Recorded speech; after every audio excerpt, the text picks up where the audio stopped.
Good morning. It is 9 o'clock, and I'm calling the Franklin County Commissioner meeting to order on Tuesday, April 13th, 2021. And if I'd first just like to ask everyone that if you're not in a chair, that if you could remove yourself to the waiting area out in the front foyer to come forward and speak at the item that you would like to speak on, and then you would remove yourself again. So with that, I've let the last commissioner get seated here. We will do the Pledge of Allegiance. If you'd please join me in the Pledge of Allegiance. I pledge allegiance to the flag of the United States of America and to the republic for which it stands, one nation, under God, indivisible, with liberty and justice for all.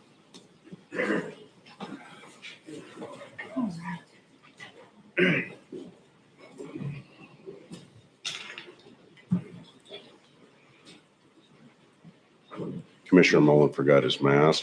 Should we There's one right. There's one right here. Oh. He already ran downstairs. Okay, we will pause for a second here until Commissioner Mullen returns so that we can approve the minutes.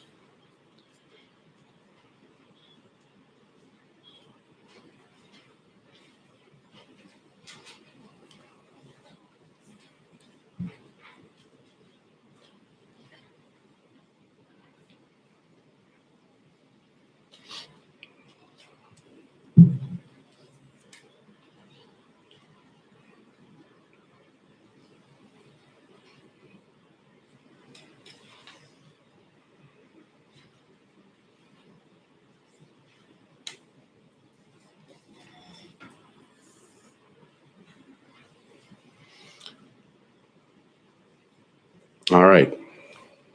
Mr. Chairman, before we proceed, I'd like to have the floor for a minute.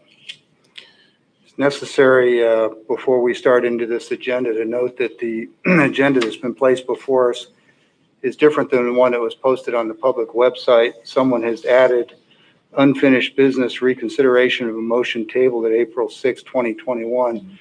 A motion once laid on the table under Robert's Rules of Order can only be brought back off the table when there is a motion and a second with no debate and no amendments, and a majority of the board approves to bring it back. So I want to be on the record as saying that the agenda itself is improper. I'm willing to tolerate it as is, but I want it clear that this item does not come back for reconsideration unless there is a new motion and a second to move it off the table back for consideration. That's Robert's Rules. Thanks. Thank you, Commissioner Peck. I was going to go over that when we reached that, because that's exactly right. Great. It has to be made another motion, and please let me recognize you before you speak. Thank you very much. We have two sets of meetings, March 16th and March 30th. Is there any additions, corrections, or changes? Do I have a consensus of approval? No changes. No changes. Okay. Meeting. Next, we have the meeting minutes are approved. Next, we have the bid opening for the County Road Project 605/Pasco Clotis reconstruction. Thank you, Mr. Chairman. Ask everybody bear with us. This is kind of a slow process. Kathleen, our associate engineer here, will open them up. She'll review them to make sure that they are first responsive bids. If they are, then I will read the total of the bid out loud. Okay. The first bid we received is from Central Washington Asphalt Incorporated, and they are from Moses Lake, Washington.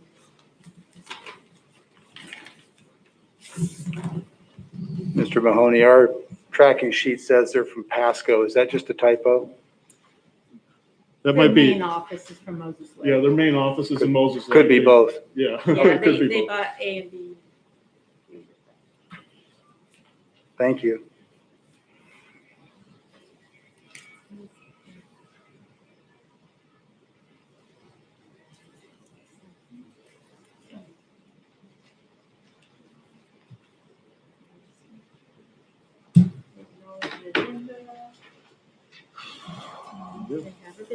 All right.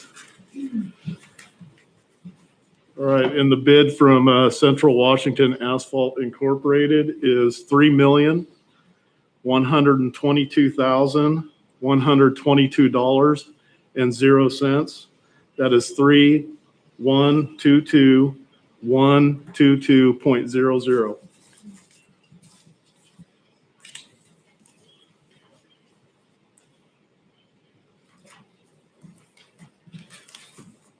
And we have the second and final bid received is from Inland Asphalt from Richland, Washington.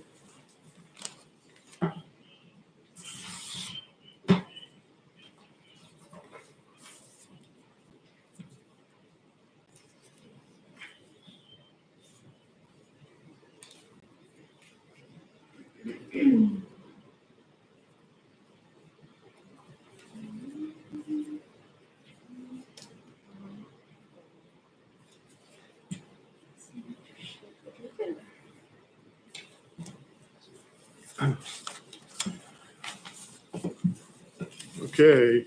And the second and final bid from Inland Asphalt Company is $2,849,708.00. That is 2,849,708.00.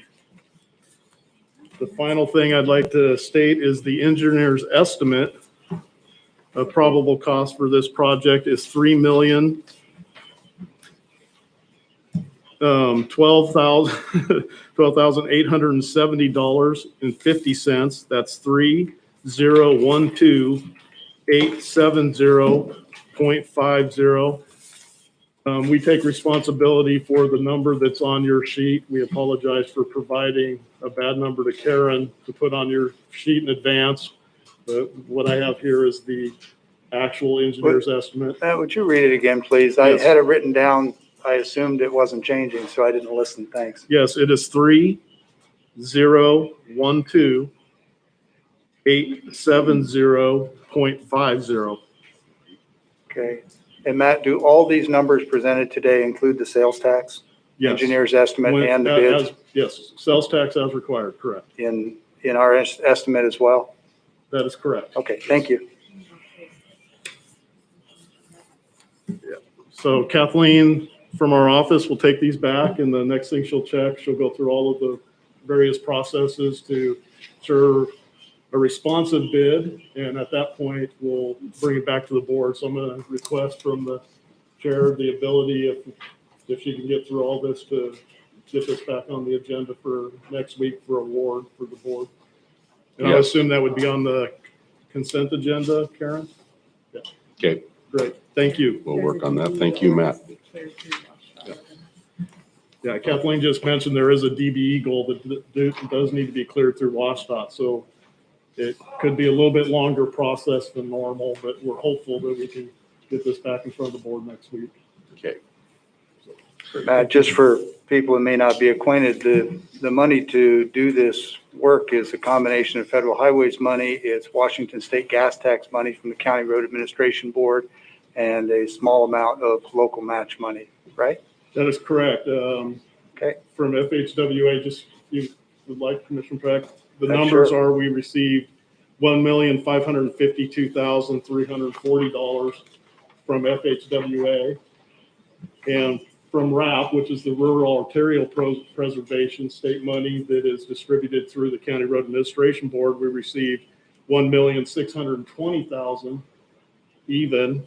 And so our matches to that equal, for both of those grants, would equal $422,723.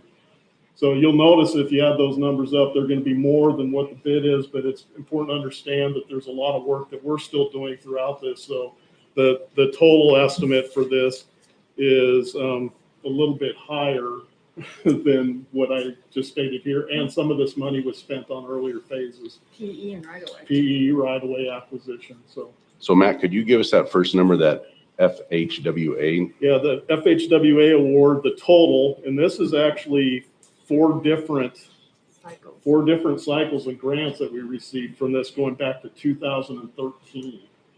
All the way to 2019 was the last bit of money. So the total of all four of those is $552,340. So 1552340.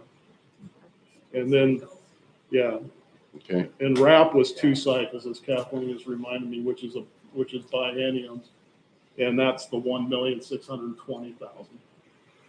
And Matt, are the RAP dollars direct appropriation, or are they out of the gas tax also?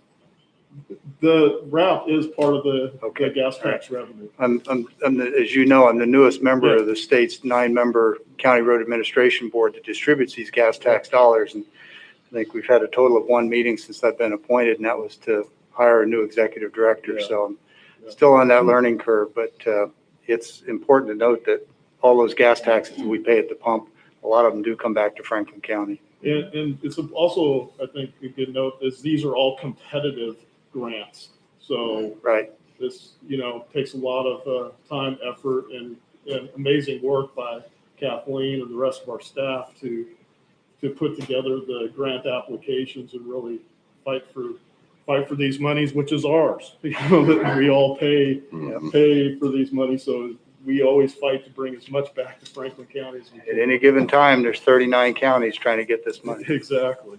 So, all right, well, thank you, Mr. Mahoney. thank you. And next, we'll move on to the conditional use permit, 2020-04.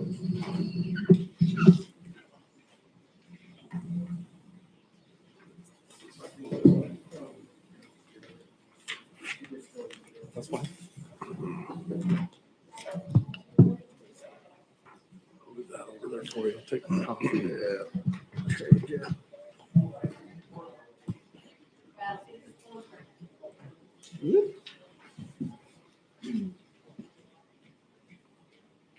Okay.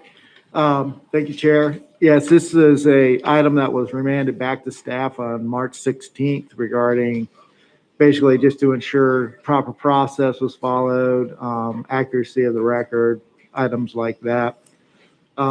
Staff did review the record, though potentially things could have been a little bit more smooth in the process. Excuse me, we got a device open, and we've got a repeat. Can we please get that device shut off? Oh, okay. Sorry that, so upon review of the record, noticing process used, and then confirmation through ecology, staff did follow the proper process. Under the SEPA thresholds or standards associated with this facility, it was proper that we reviewed it as a standalone facility in conjunction with the existing 3,500 head feedlot. Where that comes into question, or why that created an issue, was if it was supposed to be aggregated with the dairy, then parties to the southwest would have been notified that were not notified through the feedlot, with it being exclusively a feedlot. That staff took a while. I apologize for that. We were hoping to get this back a little sooner, but it took a while to get a response from ecology. They also confirmed that staff followed the proper process. So there is no recommendations for change. We could have, like I said, it could have been a little smoother, but we did do proper process, proper noticing, all parties that were required. And in fact, we actually had a second notice go out with regard to the fact that we were having the open public hearing on the 16th. So parties were notified of that event as well.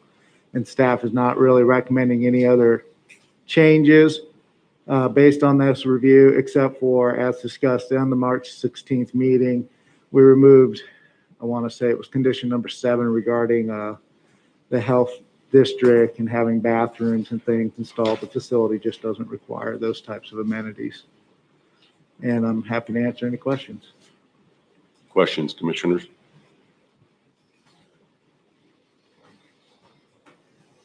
Eric, I've got a few, but excuse me, I'll defer to Commissioner Mullen in case he's got any first.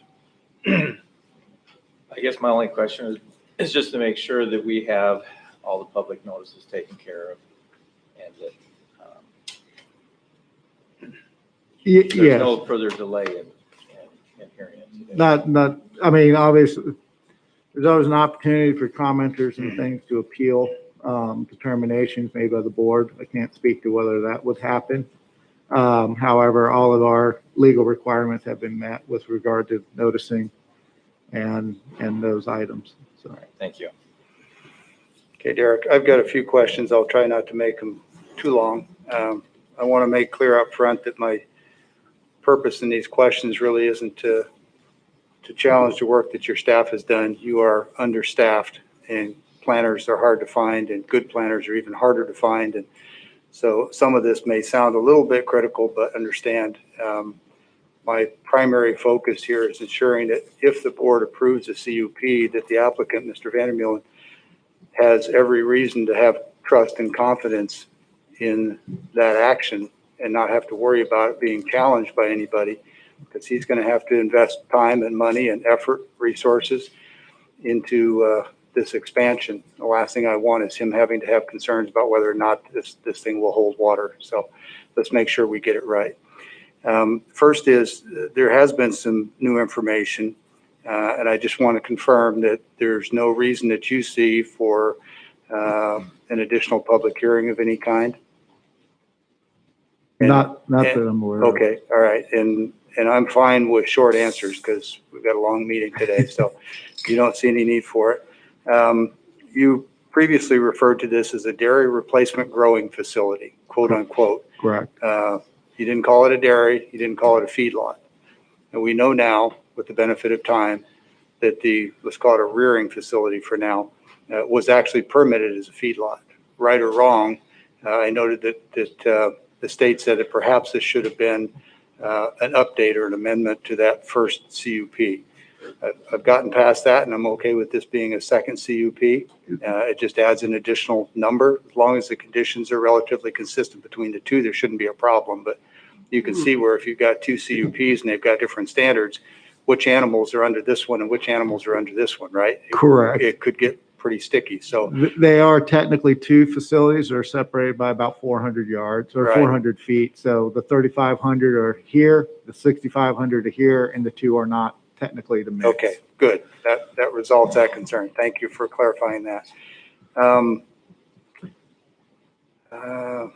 And so this CUP is identifying it as a feedlot, and the head count numbers for feedlots versus dairies are different, but in this case, probably not relevant because the number is above both, right? Correct. 1,000 for a feedlot. Okay.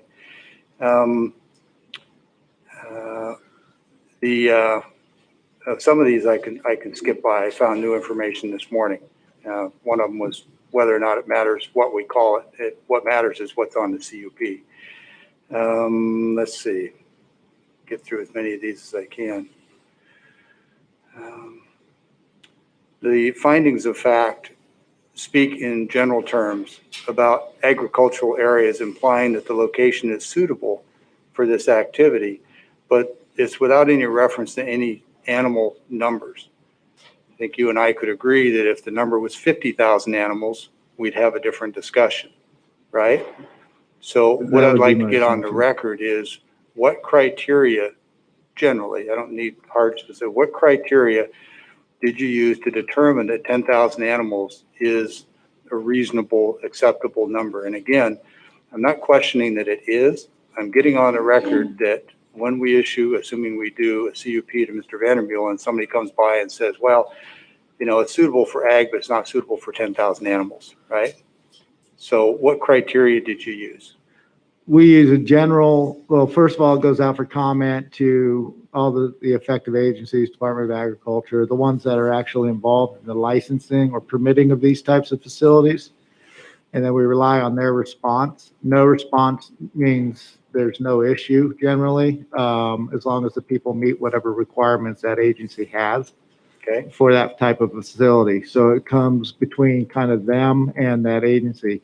Often the conditional use permit is actually permission for a party to proceed, meaning should they meet all the requirements of the state agencies or federal agencies, whichever is applicable, the county has granted them permission to pursue it. It doesn't mean necessarily that just because we grant it, that they're going to be able to achieve it. It could become cost prohibitive or something like that regarding the conditions in place. Right. So in these types of facilities, we have the threshold requirements with regard to acreage, and that's how we determine our animal counts. It's one unit, one cow per 10,000 square This feet. exceeds the threshold, which is the very reason that we're talking about a CUP.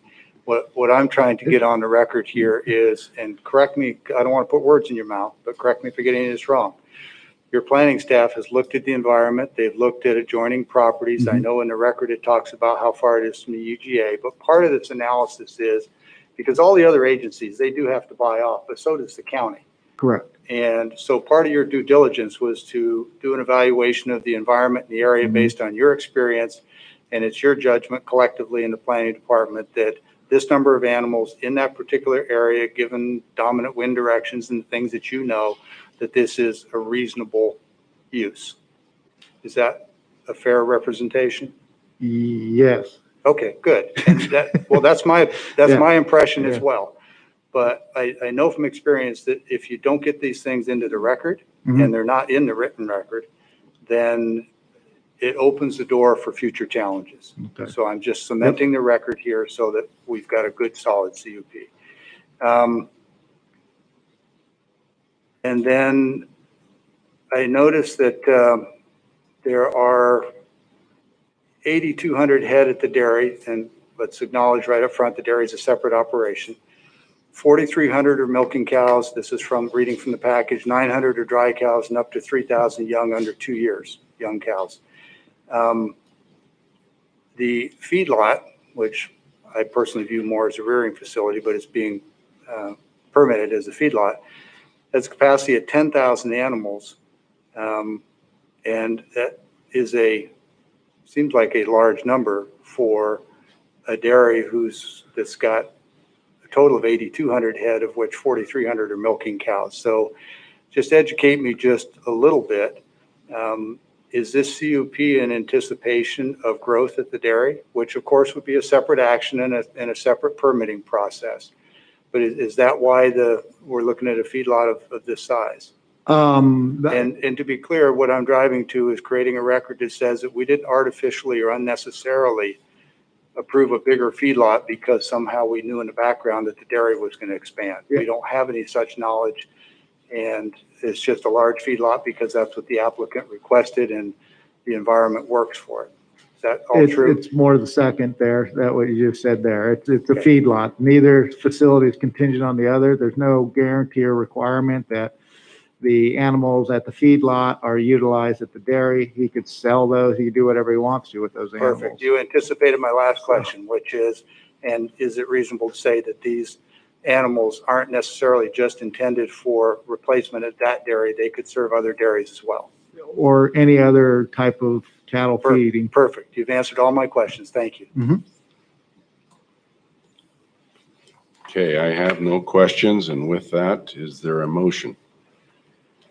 Mr. Chairman, move to approve conditional use permit 2020-04 entitled Vandermeulen existing feedlot. I second the motion. There's been a motion and a second. Discussion. I'd just like to take a moment to thank the applicant for his patience as we walk through this. I hope you understand that my efforts here really are to make sure that when you walk out of here with a CUP, you've got something you can rely on and invest in. And thank you for expanding ag in our county. Thank you. Thank you, gentlemen, for considering it. Okay, with that, we have a motion and a second. All in favor, say aye. Aye. Aye. Aye. Opposed? There is no opposition. Motion passes. Good job. All right, thank you. I noticed that there's a resolution 2021-077 upon approval. Is that included in that, Derek? Yes, it should have been part of the It ASR. was part of it. Okay. Just want to make sure that we got everything done. Mr. Chairman, just to make sure that we do in fact have everything tied up, I'd move for approval of resolution 2021-077 incorporated therein as part of the CUP 2020-04. I'll second the motion. Got a motion and a second. Discussion? Hearing none. All in favor, say aye. Aye. Aye. Aye. Okay, now that we got both of those passed, let's move on to our closed record hearing on the Rivercrest subdevelopment 2020-01, 180 acres of RC1. We,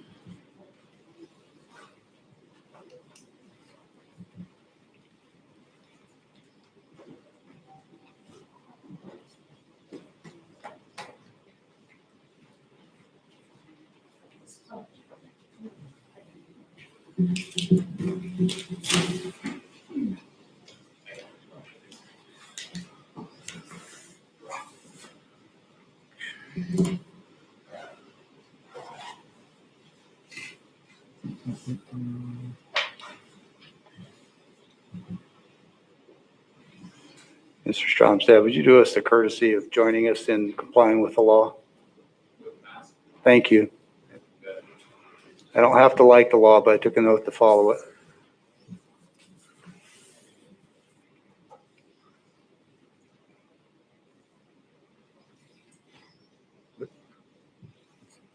doing that thing where it's not.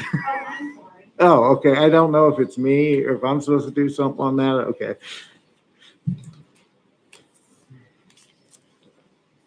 Give it just a second. Yeah.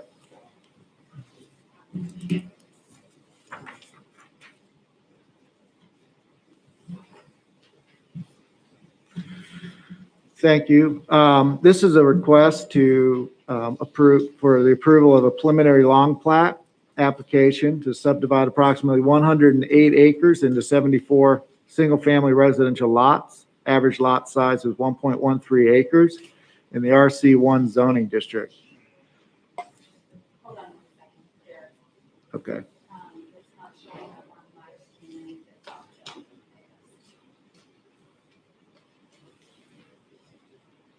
There we go. Nope. That's not it. There we go. It went. Okay, we're good. Sorry. Not a problem. The applicant for this proposal is Big Sky Development. The owner of the property is Pomona Properties. And as I mentioned, the project is a subdivided parcel of land. It's not a parcel, I apologize. It's actually 6 parcels. They all run kind of, I'll show you in the map here in a minute. Into 74 single-family lots. The subject parcel is located outside the City of Pasco's urban growth area and carries the shoreline development land use designation.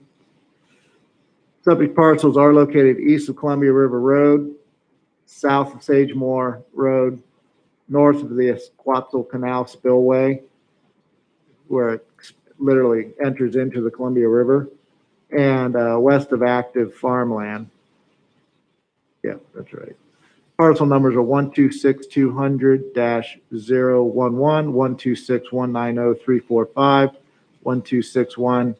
126-190-336, 126-190-346, 126-190-354, and 126-190-363. So as I mentioned, where's my arrow? We have, it's these parcels that run this way plus this, plus a little sliver down through here. And that's comprises the entire site. It's a little easier seen here. Everything within the black lines is the proposed development area. This is a mock-up or a preliminary plat. These, as indicated, it's a preliminary plat. So the key thing to take into account is the number of lots. Some of these in the final plat may actually get modified a little bit, but the number will not change, should not change, but the specific lot acreage or whatever could be adjusted as development occurs on the ground. But it would always be a minor. If it's anything major, we would have to bring this back for review. So Derek, total acreage, number of lots, and ingress egress wouldn't change. Correct, Okay, correct. Thanks. It is possible they could go down in the number of lots. It could become like, say, 73 or something if they decided to. That would not necessarily come back. It would only be if there was an increase in the number of lots or a dramatic increase in the road alignments. Here's some pictures of the area. These are representational of the acreage. It's a very large site, but it's a mix of kind of the steppe land. Currently, there's orchard, significant area of the property is under orchard. And then, well, that was weird. Again, like I said, it's just primarily a mix of these types of environments. This is the river. Stop that. Keep tapping the thing. I apologize, and it keeps kicking it back. The Esquetzel spillway is right here, comes down through, and then pops out into the river. This is another angle that would be running right here. But yeah, pretty standard terrain for what we have out in that area when it's, so nothing strange there. There's a determination of non-significance associated with the SEPA determination that was issued on December 10th, 2020. And all public notification requirements were fulfilled. At a regularly scheduled, this one's a little strange in that we held a regularly scheduled planning commission meeting, and the commission heard and considered testimony in an open record public hearing. However, the planning commission was unable to obtain consensus regarding a recommendation to the board. Therefore, what you're going to be seeing is findings of fact and conclusions in the staff report is a recommendation from staff. Under the planning commission bylaws, it is required that on subdivisions, zone changes, a few other items, they must have a majority of the body, which means not a majority of the people in attendance. They must have 4 votes to move a recommendation to the board. At the night of the hearing, we also have a requirement that when we have 4 members or commissioners, we're required to declare a quorum. So we had a quorum of 4. When it came to the vote, 3 voted to support staff's recommendation, 1 voted not to. We had not had this scenario occur, so we were didn't know exactly how to address it in the moment. We held discussion for quite a while, trying to get an answer, what are alternative findings of fact? What can we do here? Late hour was coming up on 10 o'clock. The item was tabled. I then had an incident, so I missed the February 2nd meeting when this was supposed to go. They moved that to the March. So at the March Planning Commission meeting, again, as the board might be aware or may not, when you have a hearing, the parties that heard the hearing are the only ones that are really supposed to be voting on the matter. So again, we asked the 4 commissioners who participated in the hearing to vote to see whether or not any positions had changed. They were still at an impasse. They could not achieve 4 votes to make a recommendation. In discussion with legal, the determination was in order to allow for the due process rights we couldn't just sit on it.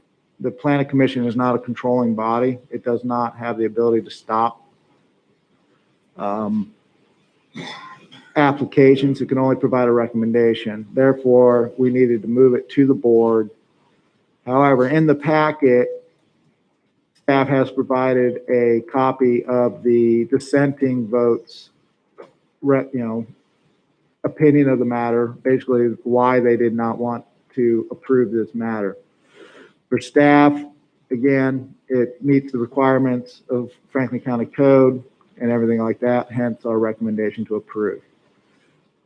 So the findings of fact in the resolution and everything like that, those are from staff as presented in the staff report, minus, and then also there in your packet following that was a dissenting, I guess you could say, recommendation from one of the planning commissioners, because like I said, we could not achieve the 4-vote requirement to move forward.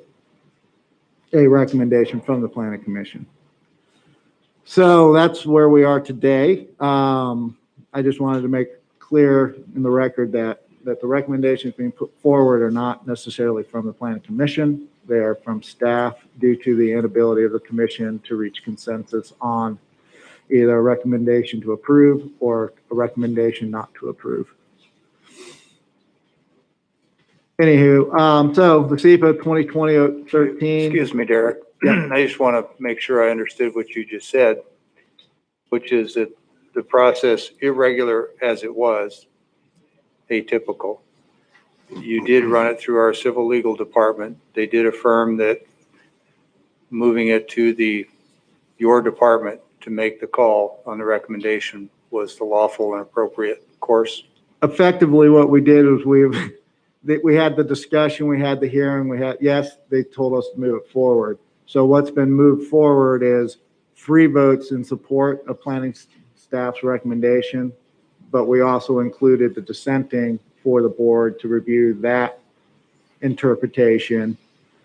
And it's basically been put into your hands to make your determination based on those 2 pieces of those different recommendations. One, I see Mr. Mahoney has a comment. It's also important to note that during that second meeting, a motion was made to actually forward this to the board that's true too, right? with no recommendation, and that passed. Yeah. So All 4. So all 4 of them voted to move this forward to the Board of County Commissioners with no decision, no recommendation. And so really the only recommendation the board has at this point is the recommendation that's been made by staff initially to the Planning Commission. Okay, I appreciate that clarification. I think you anticipated where the concern was, so thank you. So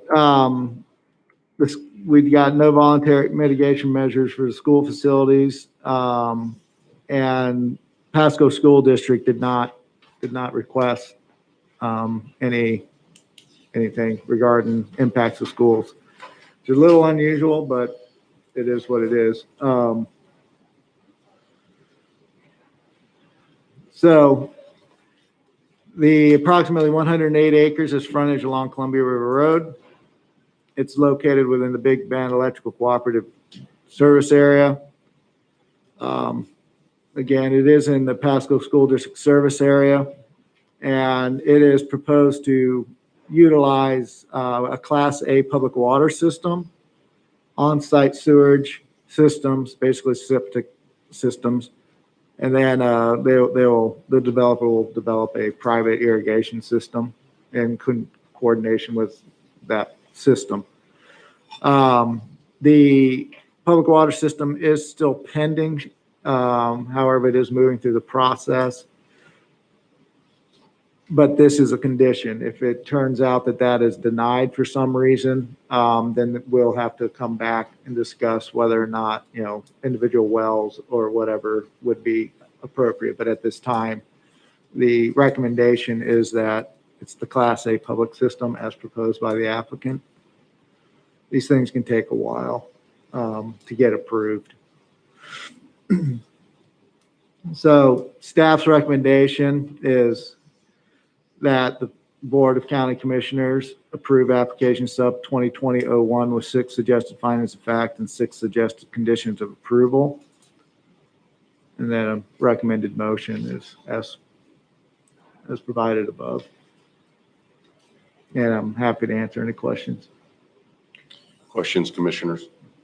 So Derek, we've got a lot of good people, on our planning commission.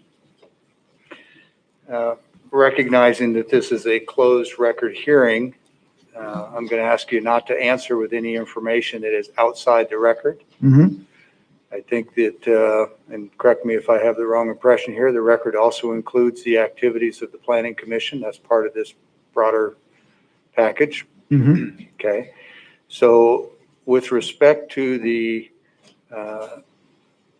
members of the Planning Commission, I have no idea who they were, that were opposed or unwilling to support, I'm not sure which is more accurate. Can you summarize or speak to the concerns that were offered as to their hesitancy? And again, from the record.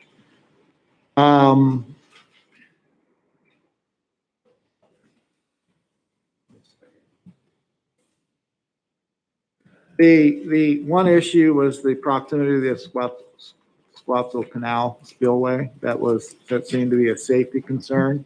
However, we don't have regulations or anything in that vein, so staff doesn't make those types of recommendations. As you know, also, I don't know feasibly how you would make it so that nobody can access this Squatzel Canal for a safety reason.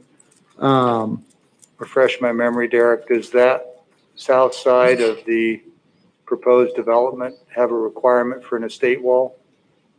No, Okay. we're talking this area right here, Right. and this thing runs, for miles back east and then it connects into the primary canal systems. And did I understand you to say that, and again, from the record, that you don't have any statutory or other vehicle that would allow you to require some sort of a barrier on the southern side of the development? That's correct. Not that we're Just getting things on the record. Yep. So that was one thing. There's concern about whether or not the impacts to traffic would be something that was able to be or was proposed as mitigated. Staff did ask at the meeting, because when we came to the impasse, staff then went, okay, so what are the alternative findings of fact? So if you make findings of fact, you have to, whether it's for or against, you have to be able to articulate why this doesn't meet the legal requirements associated. If it's against, if the recommendation is to approve, again, you have to be able to show how this proposal is supported, the facts support the recommendation of approval. At the meeting, the first meeting in January, the dissenter was not able to articulate those, but he did by the time we had the second vote and was able to articulate them. And they primarily involved concerns about safety of traffic volume on Columbia River Road, the potential, I guess the phrase would be attractive nuisance aspect of the Squatzel Canal and how that was being dealt with. Again, it has to be, if I don't have the legal requirement or the legal authority to require something, I can't require it. So that's why that wasn't included. Those seem to be the primary, and then whether or not this was actually a proper fit for the area. Now, another, which I thought I'd put on the slide, but apparently I did not. Another aspect to this is that these properties were the west 49.5 acres of this site was approved by the Planning Commission unanimously, and then the board, can't remember if that was unanimous, but on November 20th to be rezoned from RC5 to RC1. So the Planning Commission and the board both recommended this density, and that's another reason why staff is making that recommendation. It complies with the intent of the comprehensive plan for shoreline development, which is 1 acre lots in that area. And it meets with the zoning requirements. So when a party has property zoned, they have a right to build to that zoning density. If it were RC5 still, they'd be locked at the 5 acres, but we said, yep, 1 acre's fine. So that's why we have the recommendation, or that's part of why. So does not meet any threshold requirements above and beyond what we're already requiring with regard to traffic. And then, so that's why, again, staff's recommendation, which is based on the purview and review of the Public Works Department, if there's an incident or if a proposal is going to trigger a threshold that's going to require more mitigation, then that's their purview. They indicated that nothing in this proposal will push beyond the threshold or the mitigation requirements that they've already requested, which, if I recall correctly, is 500 per unit. And then we use that money to leverage, as we saw today. We take those dollars, we leverage those. So maybe it's not going to pay for it probably won't pay for the whole improvements when the threshold is reached, but we're able to use those dollars as our down payment or our can't believe I'm drawing a blank on that. Match, thank you. So we'll have a match, and then that's how we use these mitigation fees, is we leverage those for the bigger dollars and show our match. So anything else?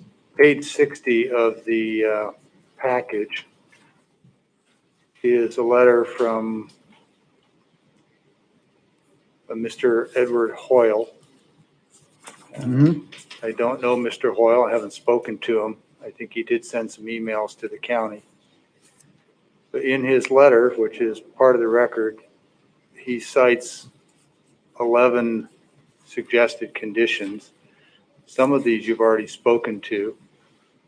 When you have a chance to get to that page, it would actually be, it's a 2.5 page letter, so it would be page 62 in our package, 62 of 113 pages. There is a list of 11 recommendations, and I would ask that you would, again, staying within the record, and this letter is part of the record. It is. Run through those and just as concisely as you can respond to those with, in particular, whether or not these are recommended conditions that have been adopted and are before us today, or whether or not they've not been adopted, and if they've not, some indication as to why. Again, within the record, I'm not looking for new information or new opinions. So the first is number First, one. we've already talked about decorative block along the north. Oh, I'm sorry, I misspoke. Go ahead. Yeah, this is on the north boundary of the subdivision. We generally only require block walls as a preventative measure for access onto, collector arterials or something like that. We don't generally, this would be a border here. So it'd be out of character for us to require that this time. Correct. Okay. It's a screening thing, and we don't generally screen except for between, it's just not something that we would require. It's not something we normally do. Correct. Okay. Do not rename Giesler Road. That's not a condition at this point. We get into road naming at a later point, whether that's going to happen. Will be Whose function is that, the road naming? that's going to be a combination between planning, public works, and GIS, 911 emergency services. Okay. All right. So that'll be done based, whether or not it gets renamed will be based on the metrics involved as how we name streets. Okay. I'd ask that you give us a heads up if and when that comes up. Okay. Thank you. Number 3. Mr. Peck, real quick. Ultimately, it comes down to us. Talking of us vote, pointing to all the commissioners make the final decision on any road name changes. Well, that's not really the case with Powerline Road converting to Burns Road now, is it? No, it wasn't. I'm pleased with Burns Road because of the family history, but thank you, Matt. That won't ever happen again, by the way. That's why I asked to be notified. You have a good memory. Thank you. Remember, this will, when it comes to you, before you as the final plat, for final plat approval, Okay. we'll have all the names. I'm hoping That'll that be we can part of that. respect the history of the county and the people who have developed in the area. That's all I'm trying to get to. Number 3. Remove the cul-de-sac features at the end of existing Giesler Road to stay within the 60-foot right-of-way. again, that's something that we wouldn't do until final. If this is a through street, then that's what would happen. You would remove the cul-de-sac and make it a through street. However, if there's a break or something like that, the cul-de-sac's provided primarily for emergency turnaround. So, In any case, we would follow the development standards for public safety, whether it's through street or Correct. turnaround. Okay, great, thanks. 4, if utility services are required from Gisela Road, install in a straight line at the edge of the 60-foot county right-of-way. Again, utility and how utility serve properties. going to follow the roadway, isn't it? It's generally going to do that, and it's going to be based on the utility provider's needs, not so much us telling them how to put in their system. Okay, number 5, please. Require centerline strip on roads. We don't do centerline strips in residential roads. Is we don't it stripe the strip or road. stripe? And, Centerline stripe is what I'm assuming. Is okay, is it fair to say, again, we would just follow normal development standards? correct. Okay, 6, please. Required road B access to Columbia to have adequate site distance. That would be a requirement. If it's not, it has to be installed and designed to meet the requirements associated with the road design. So, though maybe not specifically called out at the time of actual final and review, this would be determined and we would require that. Okay, 7, require safety features on or adjacent to the road for school children and buses. Again, we build to a county standard. This is more something you would find in an urban setting, and that's not what we built or designed to. this is potentially something that might be addressed in the federal monies that we get for public safety, crosswalks, signals, et Yeah, cetera. or even potentially safe routes, but it's pretty far out to Okay, apply for a safe routes. all right, number 8, please. Mail delivery should be provided at Road B entrance with adequate road pull-out area. Again, mail delivery is not per se under our purview. That is dictated and controlled by the U.S. Postal Service. They will basically say this is where we want these things That's put. great. Number 9, please. Require approval from Sunray Estates for removal of their second access easement. I don't know that there's a proposal to remove an access easement, is there? Okay, so it's a null. I'm sorry? It's a null. There is no requirement. I'm not sure what this is referencing because there's no plan to remove a second access easement. Well, I'm reading number 9, it says require approval from Sunray Estates for removal of their second access easement. So it sounds like there is a second access easement and they're wanting this conditioned on concurrence from Sunray Estates. Does that fit within the purview of this preliminary plat approval? Well, what I'm reading, Sunray Estates for removal of their, meaning Sunray Estates, and there is no plans or anything to remove a second access easement. Okay, That's why I was saying I'm not sure what he's referencing there because nobody's planning to remove the access. This is a closed so, hearing. yeah, it's a closed record hearing. I'm sorry, we cannot go out that way. If you do, you jeopardize your package. It's so a closed please. hearing. It's a closed record hearing, and by law, if we take outside testimony, it violates the whole process. So Derek, from the record, you're not aware of anything that speaks to that issue? No. Okay. At worst case, we failed to respond to the gentleman's concern, so it's not like it violates the process. Right, we would, yeah, I mean, and just as an FYI, if we were removing somebody's access, we always have to get their permission. We can't I- just unilaterally take it away. I would think so, exactly. And this Yeah. board, okay. And number 10 is recognition of existing water rights should be required.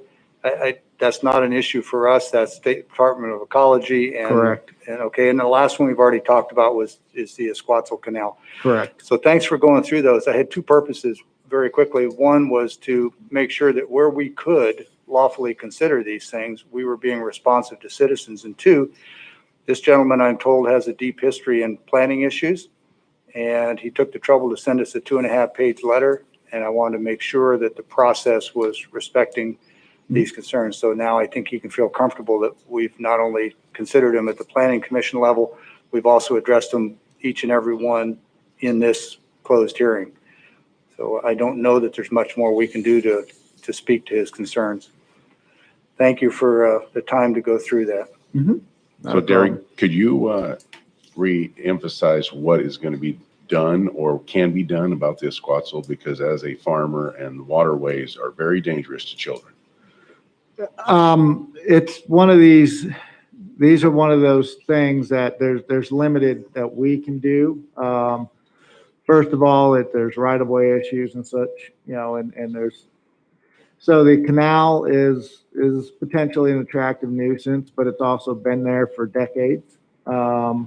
Also, the river is an attractive nuisance, extreme slopes can be, and there's a balance that has to be met, and there's Correct no me. requirement. Correct me if I'm wrong, but the Esquatzel at that point is concrete, is it not? So it doesn't erode going off the hill, which is a flume? Yes, that's my recollection, yes. Yes, these are very dangerous. Yeah, and again, I don't have the authority to require that or even to recommend, other than you can ask a party to do things, but I'm limited in what I can require. So I see Mr. Mahoney behind you. He hit on that exactly, is when we get any application, that is an evaluation that's done with the law, and that includes federal law, state law, and local law, which is enshrined in the codes, Franklin County Code of Ordinances. And so me and myself, Derek and myself, this board has only delegated a certain amount of authority. That's why we rely on the public process, which is done at the planning commission level, for them to get their questions answered, to gain as much information as they can. And then certainly they can make those recommendations. And then those recommendations can come to the board for consideration. That is really outside of our scope of delegated authority, but that's why the process exists. And in this case, because we have seen other cases where the planning commission has made other conditions of approval on top of any of the standard conditions that are cited in the ordinances. This case, they couldn't even come up with anything. They forwarded based on a motion to go to the board with no decision.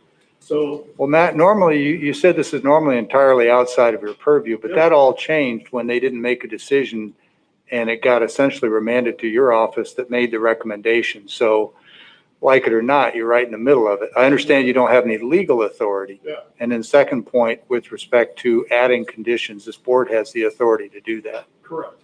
That is absolutely correct. Yeah, and I didn't mean that to sound like a question.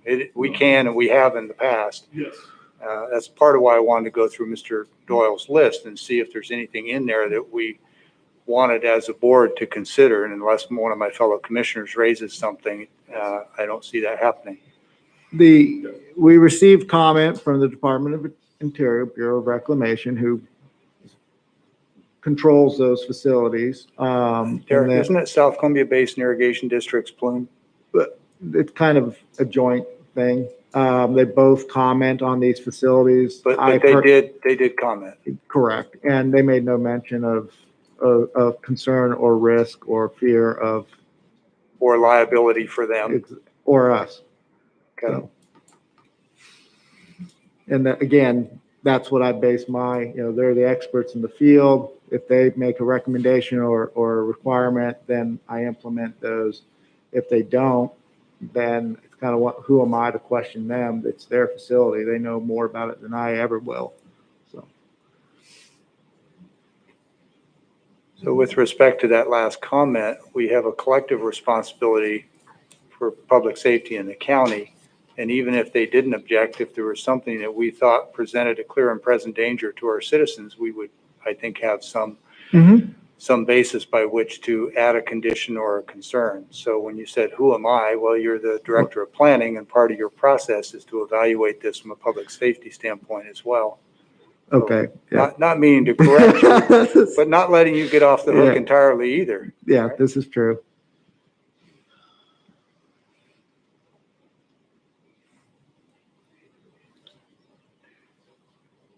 Further questions, commissioners?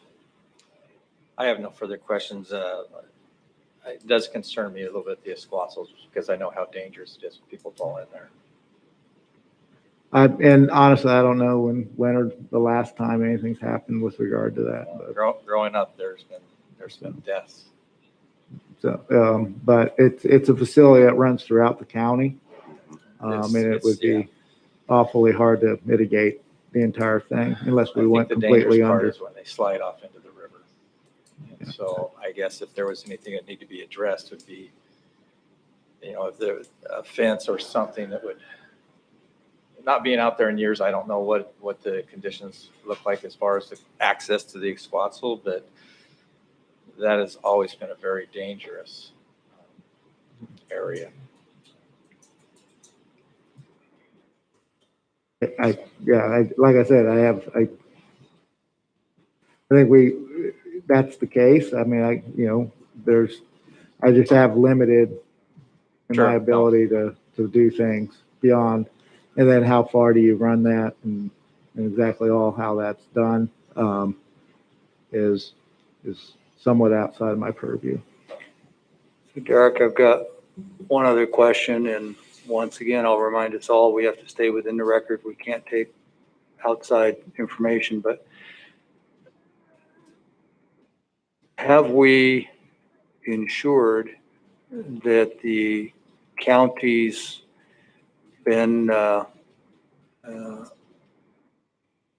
county's potential liability under joint and several liability has been adequately addressed? And I guess now I'm asking for a legal conclusion, so let me take a different approach. Have you gotten concurrence on this package from our civil legal attorneys? As we all know, joint and several liability, if the county is deemed to be 1% liable for an injury, we can be held 100% responsible for the judgment. And should someone, by virtue of proximity in this housing development, end up in that canal and be injured or killed, has the county been appropriately protected, indemnified, whatever the proper term would be, against such liability? It's the only thing I'm seeing at this point. It gives me real concern because our responsibilities extend not just to following planning and development zones and codes, but also protecting public safety. And if we create a hazard here, and I'm sorry, those are probably not the right terms. We're not creating the hazard. The hazard exists, but if we create a proximity, do we incur even a small liability that the citizens of the county could end up paying for?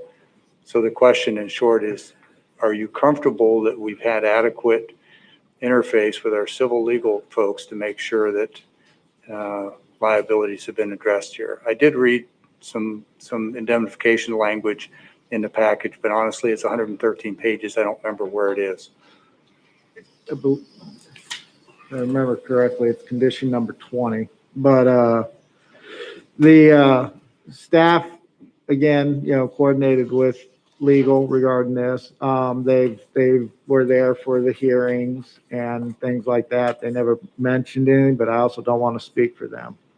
We did not have a specific conversation on this item. However, it was never brought up as a primary concern for liability associated with the county.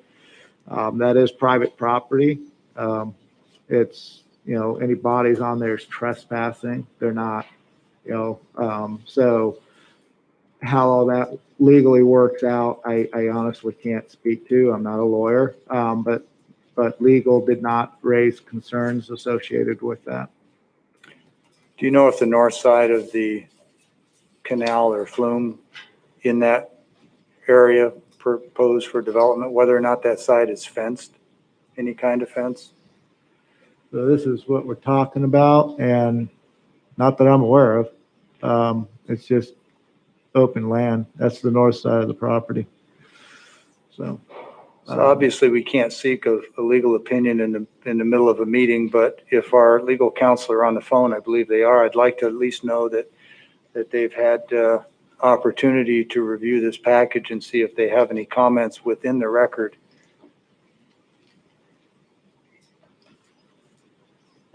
And Commissioner Peck, I was at the meeting and I do not have any comments to share.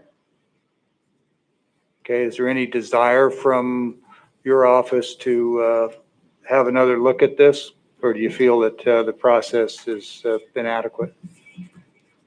I feel the process has been adequate. Okay, thank you.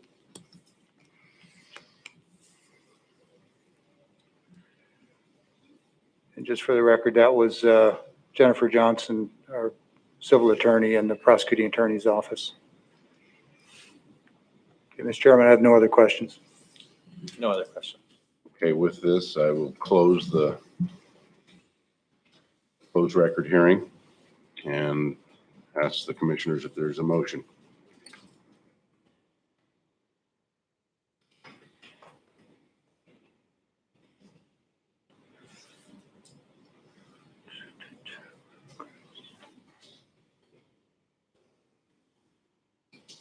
I'll make the motion to approve RiverQuest SUB 2020-01. And I'll second with discussion.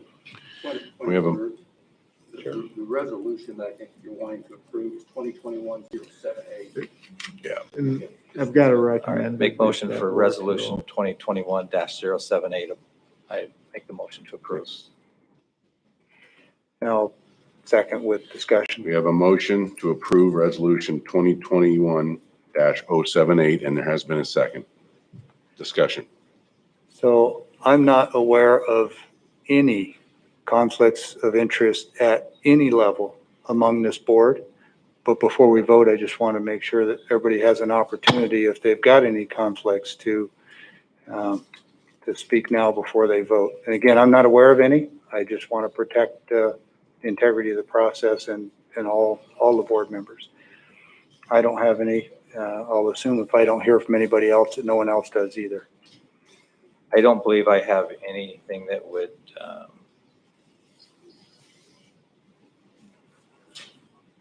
a conflict of interest. I mean, I do own lots south of there quite a ways, but if anything, it would just be competition. I have no other reason to accuse myself. I just want to make it known that I do own property south of there. Mr. Chairman, I'm comfortable with that, and I appreciate the disclosure. Okay, there's been a motion to pass resolution 2021-078, and there's been a second. All in favor, say aye. Aye. Aye. Aye. All right. Thank you. With that, we'll move down to unfinished business, reconsideration of motion tabled on April 6, 2021. And with the explanation from Commissioner Peck, this motion will have to be made again and seconded. Is there a motion? Mr. Chairman, point of order. Point of order, to well taken. The necessary motion here would be a motion, second, and approval to move the issue off the table and bring it back for consideration. I just want to make sure that it's clear that that's what we're doing, that we're not bringing the original motion back for consideration. Ready for a motion. Chairman, I would like to make a statement before we move any further, if that's possible. Well, it's not really on the agenda except for it's listed here. And I think before we can have discussion, we have to have a motion. Well, if there's no motion, then we're past this point. We can go to discussion. I don't intend to make a motion. Do we need discussion? If Commissioner Mullen has asked for the floor, I'm happy to give him time. Commissioner Mullen, go ahead. First, I would like to thank everyone who reached out and voiced their opinions and their concerns. I reached out to Mr. Johnson immediately after Tuesday's meeting and met with Mr. Johnson the following morning to discuss our concerns, expectations, and a path to move forward. Out of this meeting came a mutual decision to work together and what was to be expected from each other. I gave my word to Mr. Johnson that I would work with him and together we would move forward. I have to stand by my word and fulfill this commitment. Some may ask, why did I make the motion? Despite all the rumors, my main concern was that I was not receiving or being updated on issues within the county. As commissioners, together we sit on over 70 boards combined. We don't always know what is happening with each other's boards. We can only communicate with each other during open meetings, which is every Tuesday at the commissioners meeting. We rely upon the county administrator to keep us informed. County administrator, as part of his duties, are to report to the commission the issues that are facing Franklin County. Prior to Commissioner Didier's making the motion to terminate Mr. Johnson's position in late February, Mr. Johnson and I had only met once outside of the commissioners meeting. After Commissioner Didier's motion, Mr. Johnson and I met at my house for over 2 hours. Discussion on what needed to be addressed in his office. And after several weeks, I didn't see much change, if any, which led to my motion last Tuesday.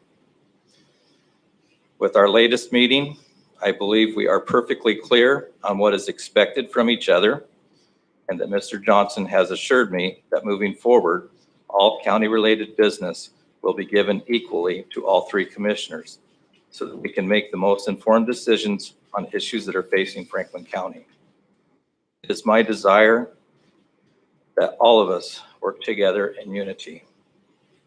Thank you for your time. Commissioner Mullen? Thank you.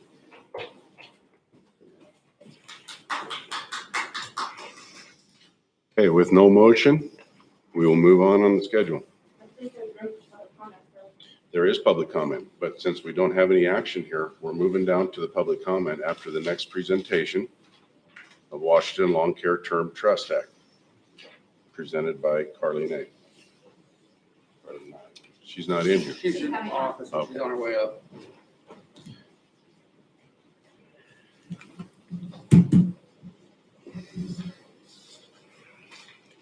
Mr. Chairman, as long as we've got a moment, I'd like the floor to speak to communication between the county administrator and the board. Any objection? So, Go ahead, Commissioner Peck. not sure that everyone is fully aware of this, but as a 3-member board, any 2 commissioners talking to each other on county business outside of a public meeting is an illegal meeting. We literally can't talk to one another. It's difficult at best. There's a secondary risk that often gets overlooked, and that's when a person in Mr. Johnson's position is trying to communicate with the board, and he puts out information to all 3 commissioners, and 1 or more commissioners come back with questions for him, and then an exchange of information by email happens between those boards of commissioners. That is an illegal meeting because it is a quorum and it's a serial meeting through this exchange of emails. So please understand that Mr. Johnson is able, when he has information to provide that out to us. But if we wish to engage him more deeply on whatever that information is, it's incumbent on us to go see him or call him and not create this circular exchange of information, which invariably ends up with commissioners being copied and an unintentional illegal discussion of issues. Reminding everybody that under the Open Public Meetings Act, even the discussion of county business between a quorum is an action and does constitute an illegal meeting. So he can put information out, but if we're going to respond, we need to do it individually to stay legal. So thanks for allowing me to clarify that in case there was any doubt. Okay, Carly, please present your Long-Term Care Trust Act.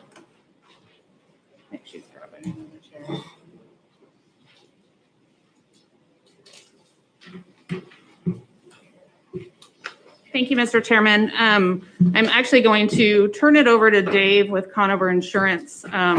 We've been working with them on a county response to the Washington Long-Term Care Trust Act and some employee benefits that we can provide as an option to our employees. So his presentation will give a background on the act, and then I think it's probably best if we just address questions after that comprehensive presentation. So I'm going to turn it over to him.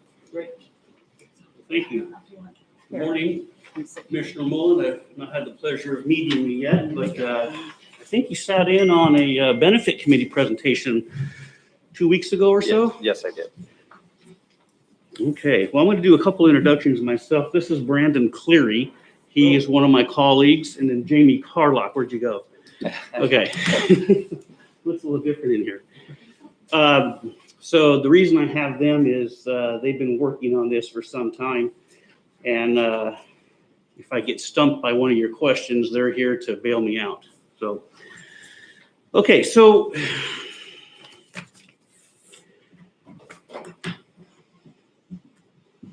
what am I doing? Sorry. So I don't know how much you know about this Long-Term Care Trust Act,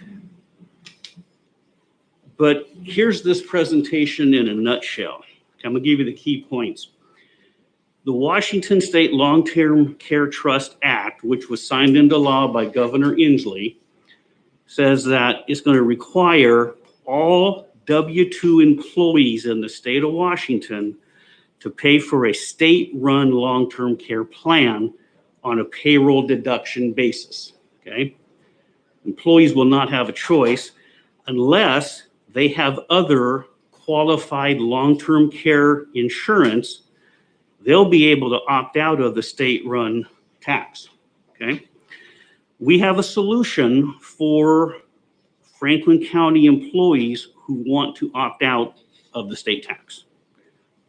So also a version of this presentation has been presented to the benefit committee.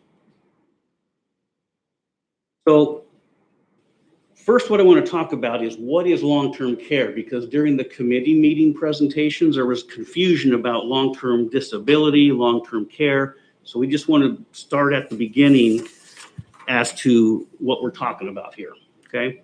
So long-term care, what it is the assistance a person may need with activities of daily living.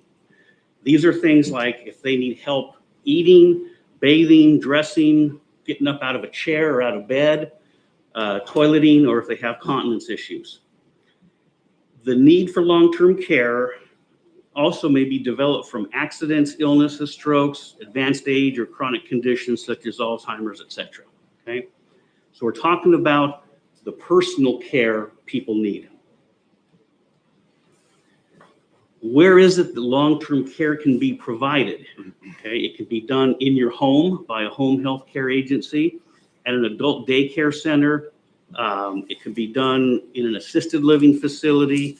It can be done in a nursing home. And the long-term care consists of personal care, again, eating, bathing, things like that, rather than medical costs like hospitals, doctor visits, etc. Okay? So, I'll go ahead. Now we're going to jump into overview of the Long-Term Care Trust Act. This is the latest information we have as of today. Realize the way the state seems to handle things is they're building the airplane as they're flying it. Okay, so we don't have all the answers. So the Long-Term Care Trust Act goes into effect January 1 of next year. And what that means is that's when people are going to start seeing payroll deductions. As I mentioned earlier, it's mandatory for all W-2 employees who work at least 500 hours a year who do not have their own long-term care policy. There's going to be an initial premium, no guarantee it's going to stay the same, but the initial premium is 0.58% of an individual's wages, or 58 cents per $100 of earned money, or earned income. Wages are going to be taxed without limitation or caps. So the more you make, the more you pay. Problem is, the more you pay does not increase the amount of benefit you will receive. The way this is starting out is the lifetime maximum benefit that a person will get is $36,500 a year, lifetime. We're going to, in a couple slides down the road here, show you what this stuff actually costs, okay? Now, at the bottom, you can see some rates here. I always push the wrong button. So remember, it's based on salary. So if a person is making, $50,000 a year, they're going to be charged $290 a year. It works out to about $24 a month. If they're on the higher wage scale, 120,000, you can see it's going to be $58 a month, okay? Or $696 a year. So price goes up the more you make, the benefit stays constant. And if you have questions, please just ask as we go here. Thank you. So if you're having a chance to get your own policy, you would be better off just to purchase that policy rather than Well, that's going to get be, penalized for making more money. exactly. That's going to be a person's individual decision, of course, because there could be some factors involved that could determine whether they're better off going through the state or getting their own policy. Okay, so it really Thank is an individual decision. Great question. So let's talk about some of the aspects of the Long-Term Care Trust Act. Okay, so even though premiums start to be deducted January 1 of 2022, a person is not eligible to receive benefits until January 1, 2025. So there's going to be 3 years of pay-in before anything's even possible to, as far as benefits go. Now, who can receive benefits, as far as being vested in this program? First of all, you have to be 18 years or older and was not disabled before the age of 18. You have to meet the requirements for assistance with the activities of daily living, and you haven't already exhausted the $36,500 in benefits. Now this part's a little confusing in the state, the airplane as they're building it as they're flying, they're trying to clean up this language, but it says a person must pay premiums 3 years out of the last 6 years, or 10 years of the premiums with 5 consecutive years of payments in order to receive benefits. Okay, so they're still working on some of the clarification. So here's one of the problems with this plan. Okay, benefits will not be available to certain individuals. There are going to be some people who pay into this plan and will not be able to receive a benefit. First one is those who are permanently retired and unable to vest into the program. So remember, start paying this coming January, benefits can begin 3 years later. But if you have someone who's approaching retirement and they are not able to pay into the plan for, say, 3 years, they're not vested. And so even though they would have paid into this thing for, almost 3 years, they're not eligible. Okay, so that's just money down the drain. Likewise, they can work for the county for 30 years and retire in Idaho and get nothing. Okay, yes. I have a different example here. No, that's fine. That So, one kind of speaks to me. yeah, so if you are not residing in the state of Washington, as you just jumped ahead there, when qualified to receive benefits, you will not get them regardless of if you're vested or not. So a person's not going to be able to retire where there are palm trees and receive benefits. Okay, that was my example, Commissioner Peck. Sorry, I got ahead. You want to comment on the next one? No, you put me in my place. No, you're good. It's good. I'm always trying to steal examples. Okay, now there is going to be a limited opt-out period for people who have other insurance who can avoid the estate plan. So individuals who own their own long-term care insurance can apply for an exemption from this tax. Okay? Dave, I do have a question. Do you accumulate any equity in this account that can be transferred later, or does this money just go into the government's hands and it's gone? So it's not like say a whole life policy where you might have some retained Correct me if I'm wrong. equity. Brandon's more up on all the details of the regulations, but my understanding is no, you're either vested or you're not. And No portability, don't take it with you, nothing. nope, Okay, thank you. So great question. what is the timeline on opting out? Okay, can you hold that question Sure. for 2 more slides? Yep. Okay, great questions though. So as far as other coverage goes, that the state will accept as other long-term care coverage, and this is right from the RCWs, if a person has a life insurance contract or an annuity contract that has a long-term care rider, which some of them do, that would qualify and allow you to opt out. If you have a qualified long-term care insurance contract, like an individual policy, if you have long-term care through a group plan, okay, that would qualify. And then the last one, kind of vague, it says not call it specifically. The general definition might include some chronic illness riders depending on their structure. So, but the big 3 are long-term care riders on insurance products, long-term care policy, or a group policy. Okay. Anything you would say different so far? I think you're spot on there. The one thing I would say is the vesting schedule is very significant, specifically if you're within that window of 10 years of retirement. So there should be some clarification coming out with these new bills that are currently being proposed.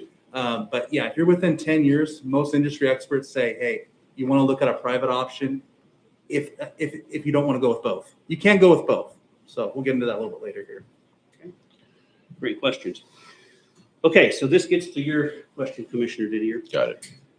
So opting out of the state program.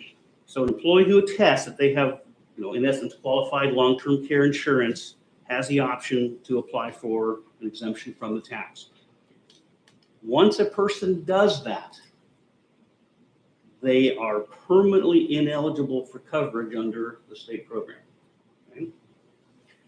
Now, currently, the Employment Security Department will accept applications for exemptions from October 1 to December 31. Now, is this right, 2022? Yeah, that's how the act is written today. But there's legislation from House Bill that Dave's going to mention, 1323, that accelerates the timeline to this July. So No. As far as the time they can submit the waiver. correct. October of 21 to December of 22? That's yes, but that's going to change. Okay, right. Yeah. Okay, so,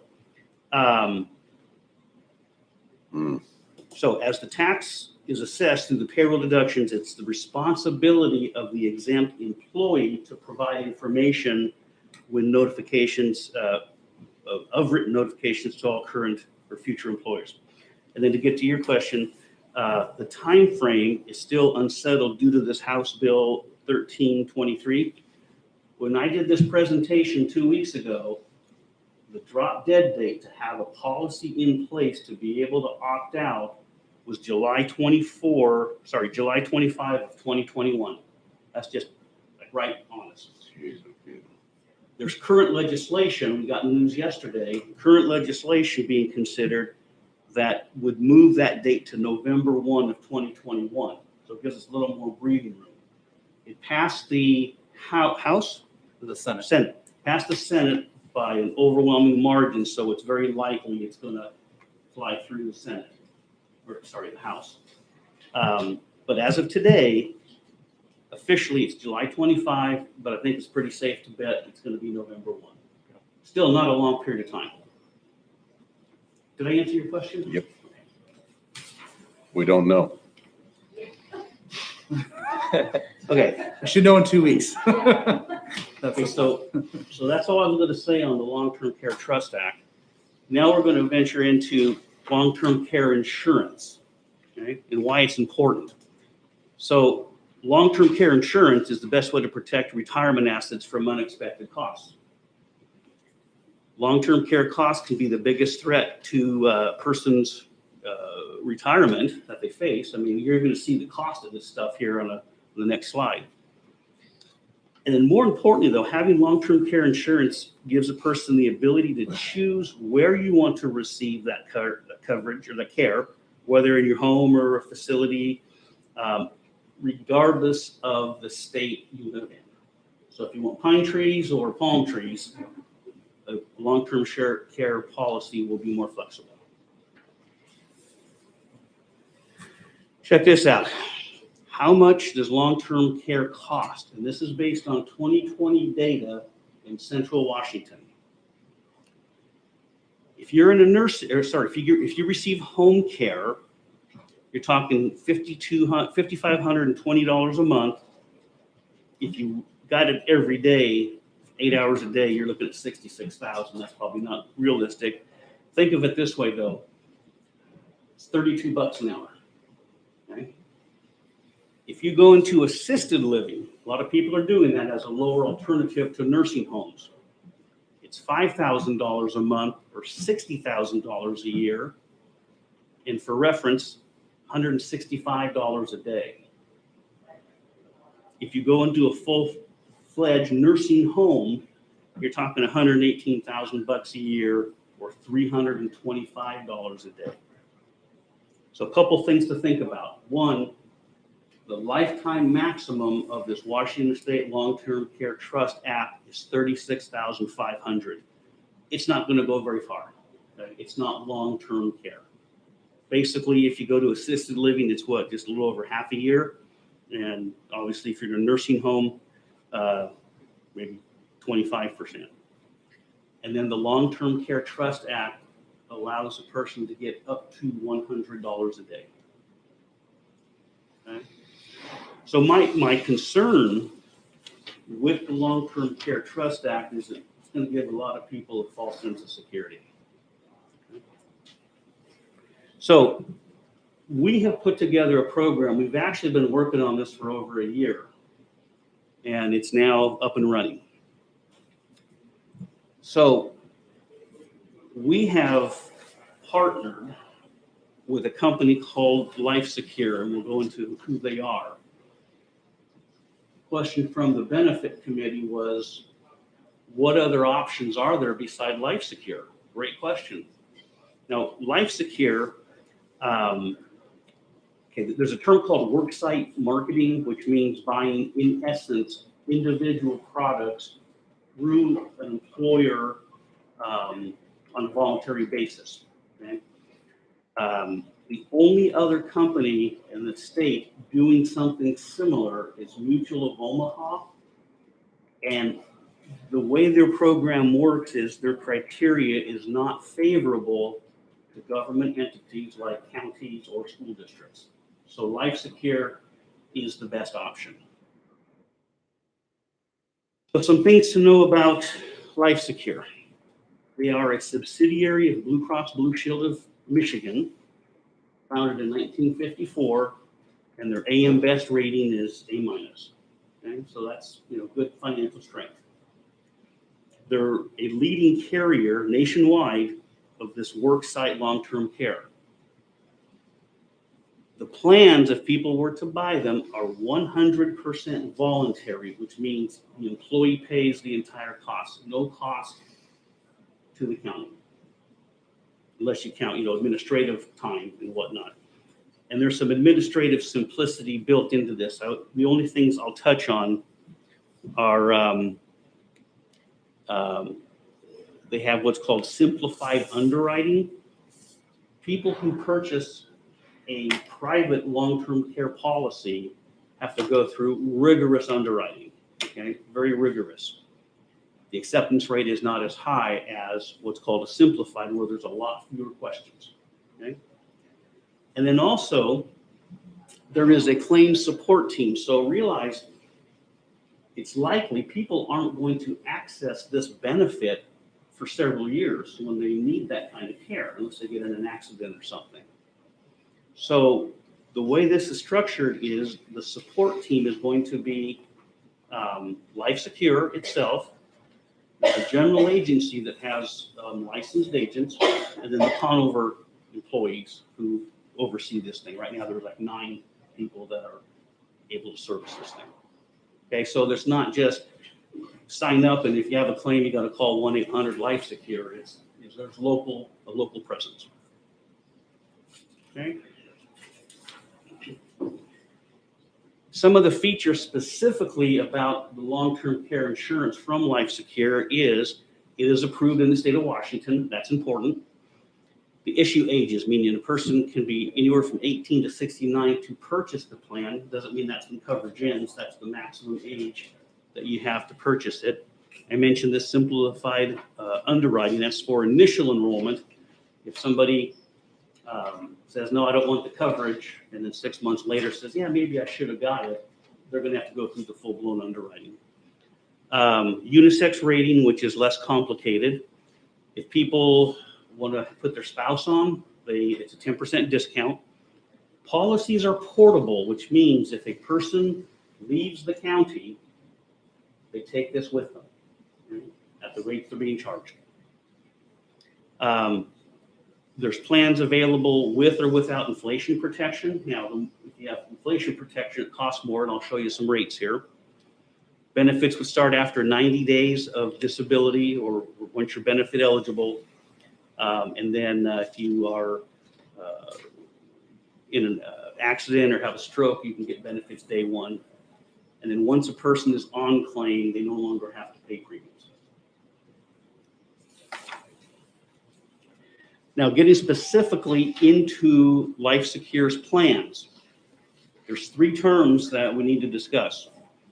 One is, that's the available lifetime dollars, and any money paid for reduces that benefit bank. There's also a maximum monthly benefit based on the plan you choose. And then there's a cash alternative, which is the monthly max that can be used for informal caregiving provided by family or friends. So again, flexible to compensate people that you may know for providing care for you. Okay. To make it simple, there are 4 benefit level options for benefit banks. One is the $50,000. And remember, the state plan's 36.5, so even the lowest plan here is better than the state. You'll notice 50,000, 100,000, 200, or 300, depending on what your need is. There is a maximum benefit based on the plan or the benefit bank that you choose. And then the cash alternative, it's a function of the benefit bank that you use. Okay. So let's talk money. These are sample rates. When a person signs up for this, it's based on their age. I happen to have this in 5-year age bands. Okay, but the truth is with Life Secure, it's single age. So if you're 40, it's one rate. If you're 41, it's a different rate. 42, it's a higher, So, but I'm just trying to give you some samples. Now, a couple differences. Remember, the state plan charges based on salary. Life Secure charges based on age. Now, one could argue, typically, the more, the older you are, the more you make, but I just want to make sure you understand that. This plan here, the $50,000 bank, unisex rates, no inflation protection. Okay? This is the plan that's closest related to the state plan, but in many ways, it's better and more flexible.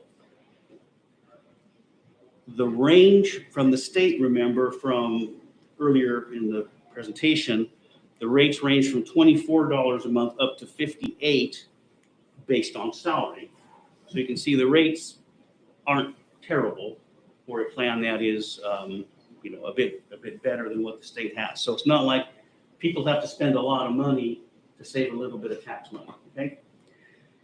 And then you can see the rates go up if you could take the higher benefit banks. And these are, so worst case scenario, if a person wanted to avoid the tax and obtain the flexibility, you know, this is the plan they would take. That's the tax prevention plan, if you will. But they're free to choose any of the options. People can get inflation protection, okay? 3% inflation protection. But look at the rates. They go up quite a bit, okay? And then if they take the 5% inflation protection, they're a lot higher, okay? So I purchased a long-term care policy probably 9 years ago, and it has the 5% inflation protection. So I bought a $200 policy that now has a $325 benefit, because every year that benefit pops up by 5%. This next slide, this really doesn't need to, this doesn't pertain to this group. This is, we presented to the benefit committee. We said, okay, if this thing is going to proceed, here's what has to happen. So there's just, you know, some things that need to be done. I tried to keep this pretty quick. Are there any questions, thoughts? Carly, what do we need from, where's Carly go? Is there any questions on the content at all? So with the state plan, there's no inflation. That $36,000 is your benefit. They say it will adjust, what's the term they use? There's an index. With an index, but we don't know what that is. Commissioner Mullen, yeah, that there should be an index, but there also will probably be pay adjustments with those as well. So Cost as, adjustment, yeah. excuse me, with that payroll tax over time. And one thing I just want to highlight, it may make sense for people to go to their private plan. It may make sense for them to just stick with the state plan, but it may make sense to have both. And that is allowed with the worksite plan. So you don't just have to choose one or the other. But with our counseling and our approach that we're going to have with everybody as well, we're just going to make sure they're aware of their options and how that best fits them per their needs. Harley, is there anything we didn't talk about that needs to be discussed? No, Okay. I don't think Pretty- so.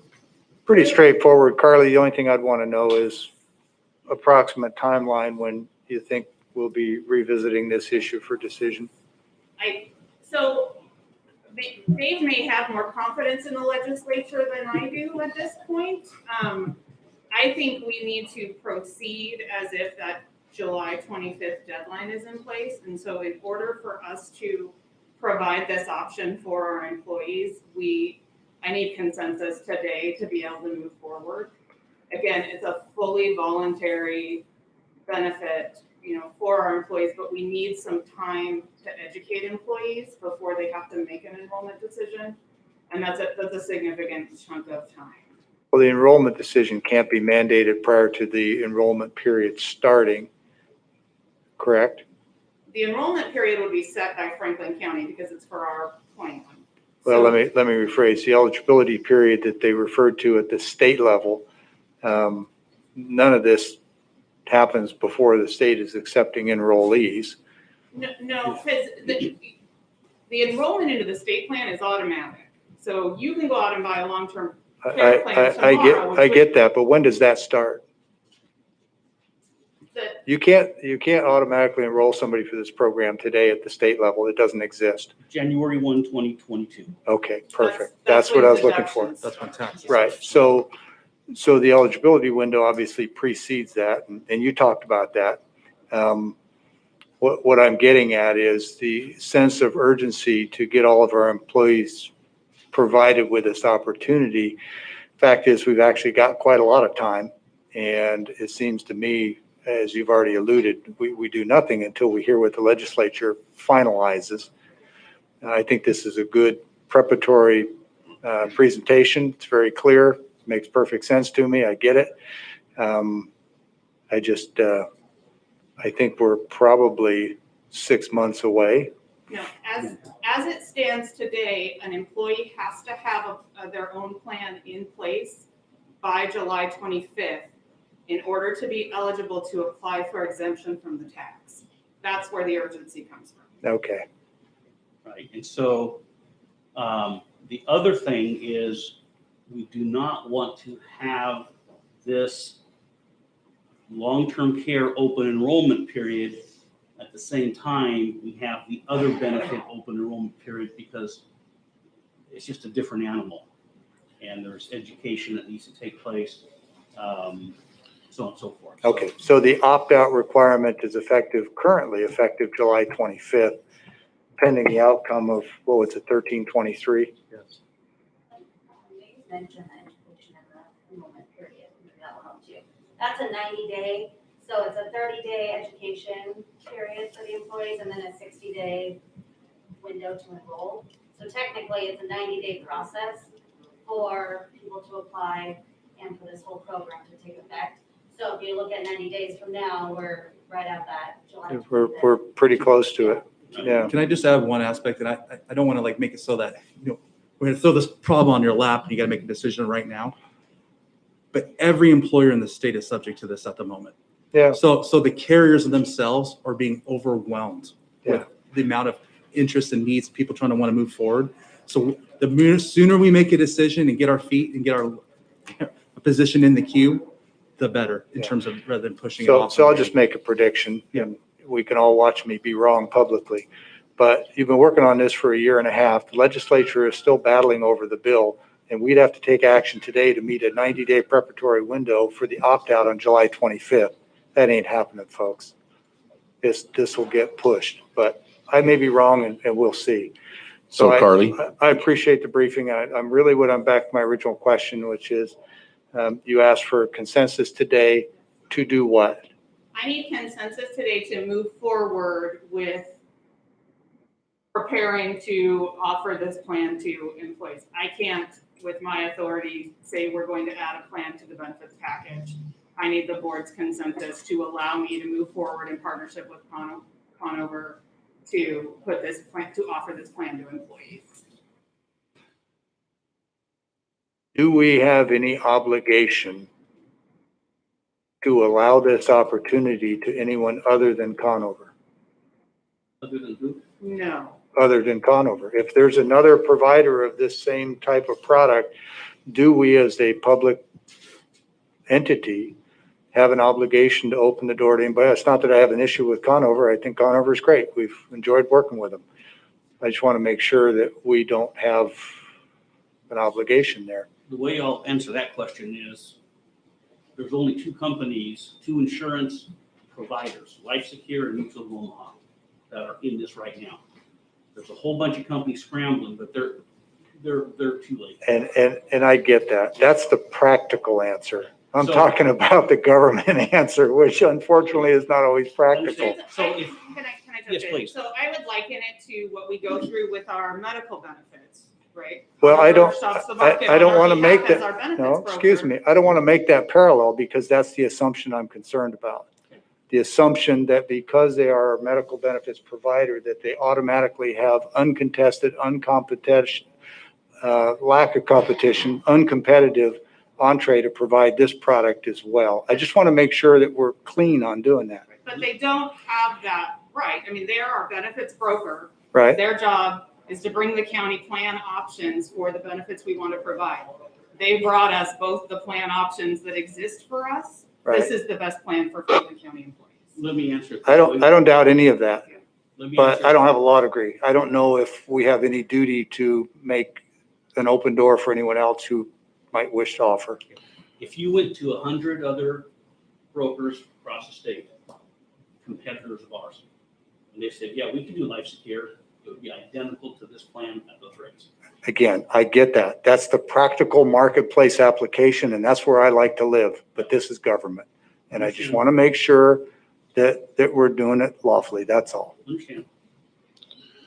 so moving forward here, Carly, if we decide to give you that consensus, are we locking in to Conover? Or are we just giving the employees the opportunity to opt in or opt out? This is completely voluntary. Exactly. This is an option for employees, just like we offer And all- Aflac, just like just like any of those other pet insurance that we offer through Nationwide. It's totally voluntary, 100% employee paid. The only cost to the county is what will, I believe, be a minor administrative cost for us to take the payroll deductions. Okay, thank you. Carly, that's respectfully, that is not the issue.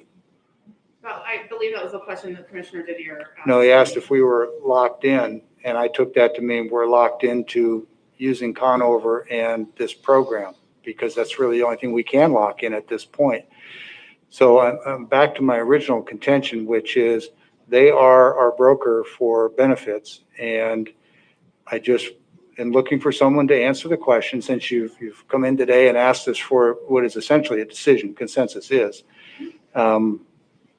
I want to make sure that we're paying attention to the fact that we may not be in a position to offer exclusive access on a new product that we have not previously, that this board has not previously engaged Conover to provide, right? If they came in, they wanted to provide aviation insurance or automobile insurance or some kind of other insurance, did the original agreement that we established with them cover those kinds of products? Or are we going outside of our contract and violating the rights of other potential providers who haven't had equal access? I realize it's a technicality, but this is where government goes astray and gets sued when they don't pay attention to these kinds of things. So I'm just going to leave it there and say, I'm okay with moving forward on the proviso that you confer with our civil legal counsel, and if we are obligated to open the door to other potential providers, that we then do whatever public notices are necessary to ensure it protects you, it protects us, and it keeps us from going down a road before we know what we're doing. That's all. I'm not trying to hang up the works. I don't like the state's proposal. I think it's wacky. It's expensive. It's at least 12% more expensive than the numbers I saw you put up there, and the benefits clearly are better. But I don't think we get to just automatically say, yeah, that's the one agency we're going to work with. Carly, let me clarify one more time. We're just trying to educate the employees, whether they want to take the state's policy or opt out for their personal policy, correct? We're just trying to educate them. We are educating them and providing them an option. Providing them an option that they don't have to take. They can take the state policy, they could take Conover's, or if they have their own insurance policy that already has it, they're already opting out on that. But they need to know, and we've got a timeline here with a possible deadline that we're not sure of yet. But if it gets us, then we're not in front of this. I think we should be given the consensus for Carly to move forward. Carly, if another provider wants to come in and give the same presentation and pitch their product, are we open to that? Absolutely. Okay, great. We can move forward. Mr. Mullen, we have your consensus? Yes. Okay, Carly, thank you. Thank you very much. Thank you. Thank you. All right, we are to public comment. Is there anybody for public comment?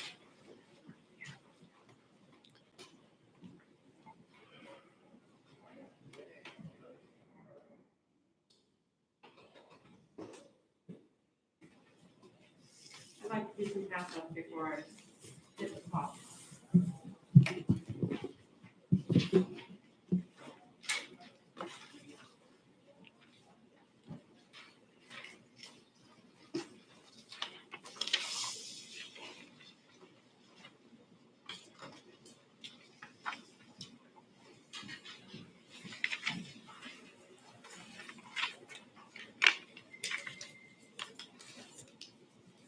My name is Michelle Andrews. I live at 1421 Road 77. I do not like the way that you ran your last meeting, sir. You touted for weeks an evening meeting, and then you closed the meeting and you asked for public comment before without even listening if somebody had it, and then a motion was made. And I would prefer that any motions that are made, and I know it's up to your discretion, but any motions that are made absolutely are county-centered decisions, not political. This environment in this county, especially with Keith and with Peter Meckendorfer, that has become hostile and can bring you litigation. I'm for the county, sir, just like you. And you have not treated me fairly By not allowing public comment and by allowing that motion, you sat here listening to people want a salary commission and ask for public input. You knew I already had challenged it. You turned your face away. Public comment, didn't ask nobody. You didn't even wait for anybody to say anything. I want you to look at what you have in front of you. It is an organizational chart, page 1. Franklin County Citizens is at the top. That's who I am. As far as the CEO of this county, it is the county commissioners. If you want to turn the page and look at RCW 35A, this is for city. And down below it says the people have a choice to vote on a mayor council plan of government or a council manager plan of government. And then it outlines everything that they have. I'm going to move quickly because I don't have time. 3616, county officers. It outlines everything you're responsible for, and I will bring your attention to 36-16070. In all cases where the duties of any county officer greater than can be performed by the person elected to fill it, the officer may employ deputies and other necessary employees with the consent of the Board of the County Commissioners. The board shall fix their compensation and shall require their deputies and shall give bond and blah, blah, blah, blah, blah. Okay? A deputy may perform the act which is his principal authorization to perform. The officer appointing to the deputy or other employee shall be responsible for the acts of his or her appointees. In other words, you have departmental people that are responsible for reporting to you. Now, if you look on the county website, this last page, it's a description of the county administrator. Supervision as needed, working cooperatively, coordinating and providing liaison, assisting. Those are all jobs of somebody who has an expertise to do what you ask them to do. You do not have the option in the RCWs to have a city manager that is responsible for everything and tell you what needs to be done. I've known Keith to help me on the Snake River dams. I've known Keith to do a very good job. I have not known of any complaints, and I appreciate that Rocky pulled that back and worked with him cooperatively. But this is how your government's run. Thank you.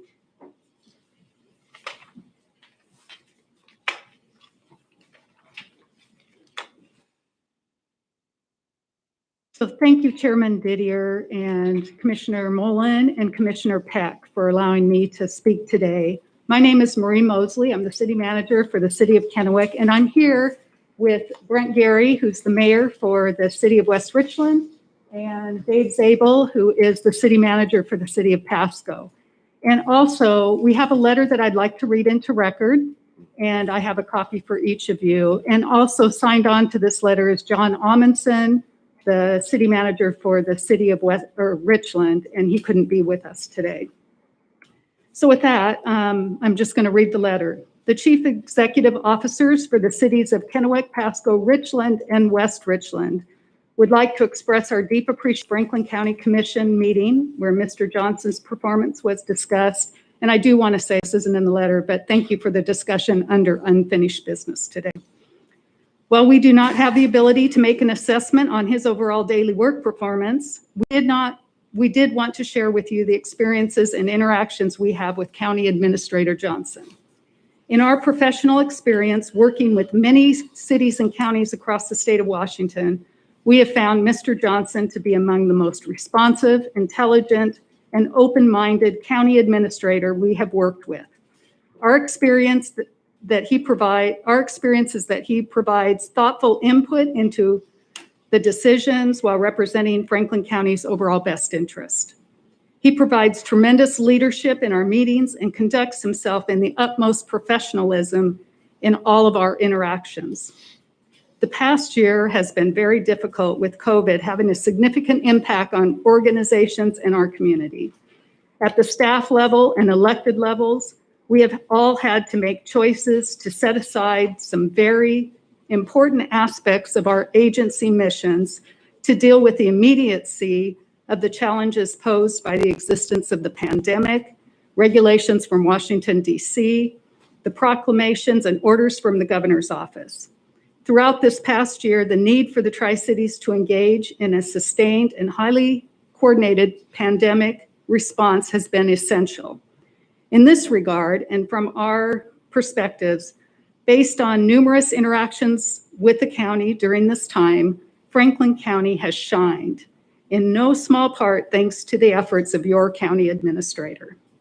County Administrator Johnson has been a team player and has provided calm and steady leadership to the region during this tumultuous time, as well as a credit to his profession. Outside of COVID, County Administrator Johnson has been very engaged in priority projects throughout the community. He is the board chair for Benton County Emergency Services, where his leadership was instrumental in the transition from 2 county dispatch centers to 1 dispatch center that is providing effective service in our bi-county area.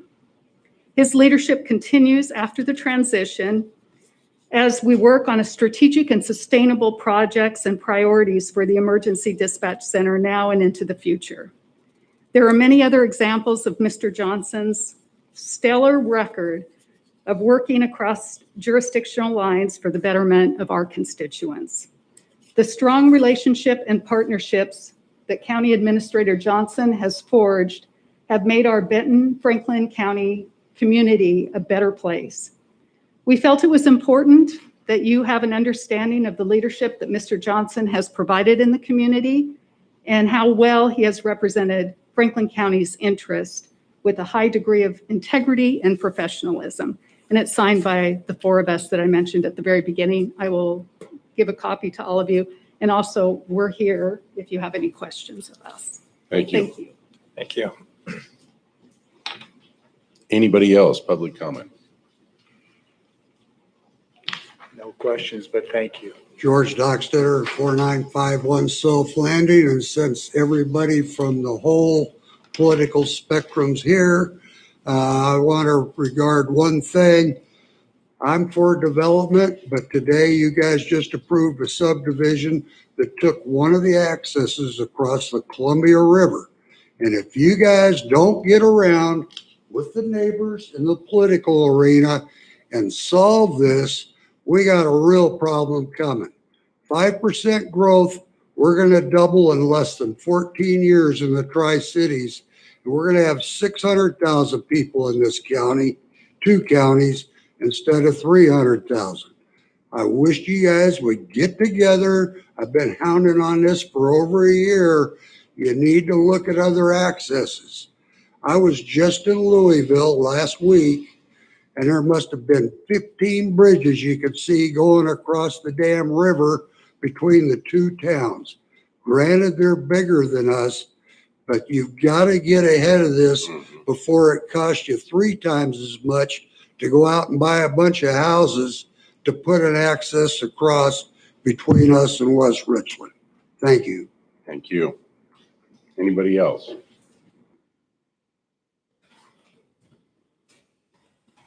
Yes, thank you. And I just wanted to say to Commissioner Mullen, he's my commissioner, and I appreciate him very much. I am grateful that you brought your mask down because last week I could not hear, and we had someone in the gallery that was screaming and stomping, and I felt it was very inconsiderate to the rest of us who are also taxpayers, and we have as much right to hear you and our other commissioners as they have to speak.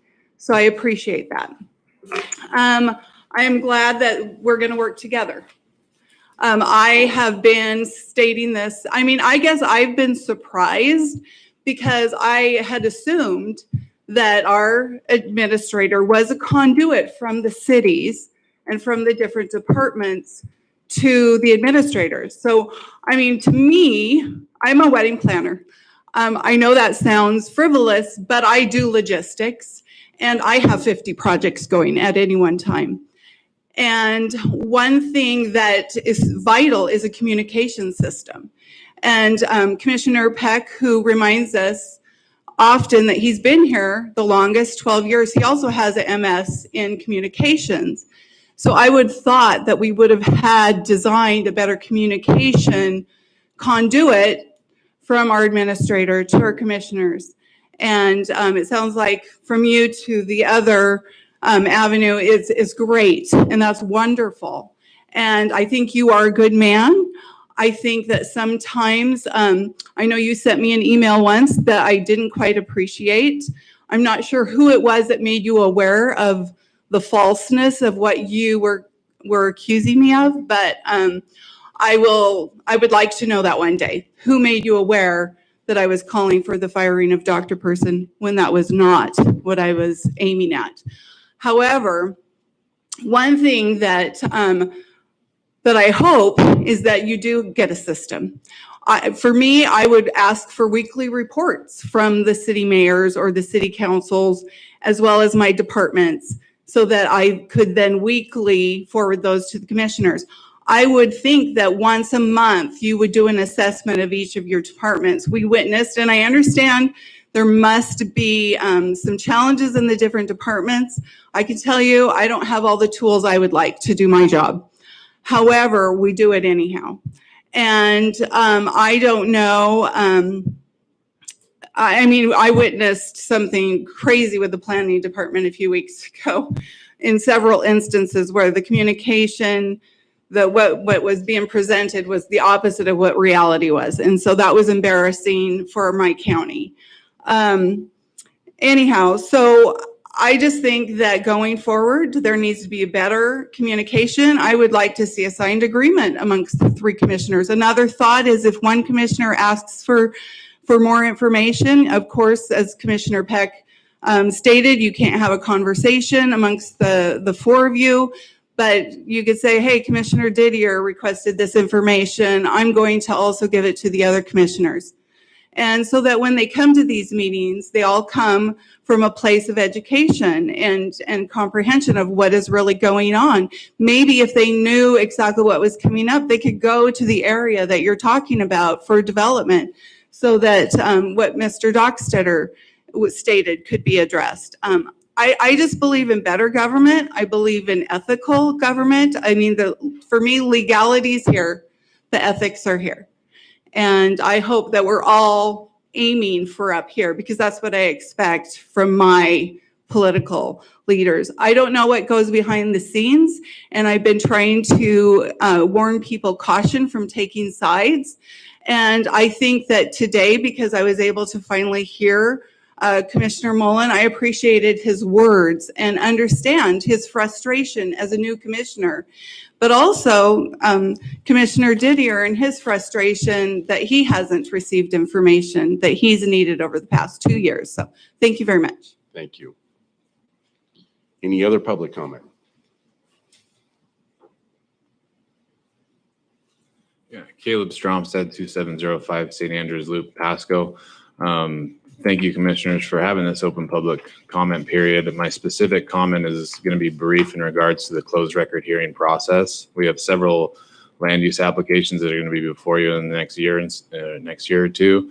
And my understanding, and I have legal counsel here that's representing the applicant on the recent subdivision that wants to speak to this as well, is a closed record hearing is that we can't bring any new information to it. But as the applicant's representative, we have absolute right to speak to clarify within the record. And there were several things that were discussed, for example, at this meeting that I could have rightly clarified. I've been engaged with every step of the process. I understand the Open Public Record or Meetings Act enough to stay within those bounds. And I would encourage commissioners to ask advice from their legal counsel as to what the proper procedure is, because in this case, we don't want to repeat those same mistakes because we're going to have applications that are a little more contentious, and we feel we have the applicant has the ability to speak to that, and that's pretty much it. And I'd like to have Mr. Fickus follow me up. Thank you. Thank you. Mr. Chairman, Commissioners, my name is Mark Fickus. I'm a real estate and land use attorney from Yakima. My address is 405 East Lincoln Avenue. I was here today on behalf of Big Sky Developers, and I would have appreciated an opportunity to speak. I just real briefly, there's going to be other applications. You guys are trying really hard. You have a robust development community. There's going to be, your staff is sometimes overwhelmed. And I have worked with Jennifer Johnson quite a bit, and I will send her an email follow-up. But the two issues that I wanted to clarify is when you're acting in a closed record hearing, state law allows one open record hearing and one closed record hearing or appeal. This was a closed record appeal where you guys reserved on subdivisions, rezones, and certain decisions. You are the decision makers. And a closed record hearing does not mean that the applicant or the public can't speak. What it means is you can't allow any new testimony. It is very unusual. I've been doing this for almost 35 years, and I always get to speak at a closed record hearing. I could have answered most of the questions that Mr. Commissioner Peck had asked, and I would have liked to have had the opportunity to put those of record. So, and the other minor matter, Commissioner Peck did do a great job, caught the appearance of fairness issues. There was a lot of, when you're making decisions on subdivisions and rezones, that's called a quasi-judicial. You're acting like a judge. So you cannot obtain emails from interested citizens. They can't speak, and those should not be part of it, and they should be disclosed on the front end of the hearing, that you've got to disclose conflicts, you got to disclose any ex-parte context, and then state that you can still fully and fairly judge it. You guys have a tough job, but I would like the opportunity, and I'll follow this up with an email with Ms. Johnson, who I've talked to multiple times. She's a professional. And again, there's going to be you're going to hear a lot of closed record matters, and the applicant, and even sometimes where I'm from, even the members of the public that actually participated can speak, as long as they don't bring up anything new. And you can limit it to 2 or 3 minutes, but it is highly unusual to not allow the applicant to make a presentation at a closed record hearing. And this one was somewhat unusual. So thank you. Thank you. Thank you for that information. Any other public comment? Anybody on the phone? Okay. 3 callers on the phone.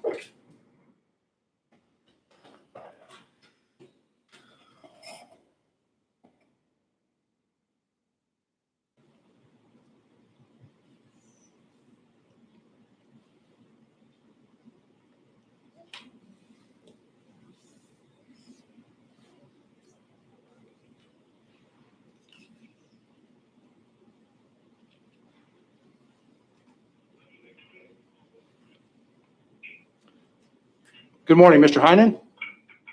Good morning. You have the floor for 3 minutes, please. Thank you, Commissioner, Chairman Didier, Commissioners Peck and Mullen. Kevin Heinen, farmer, North Basin, Franklin County.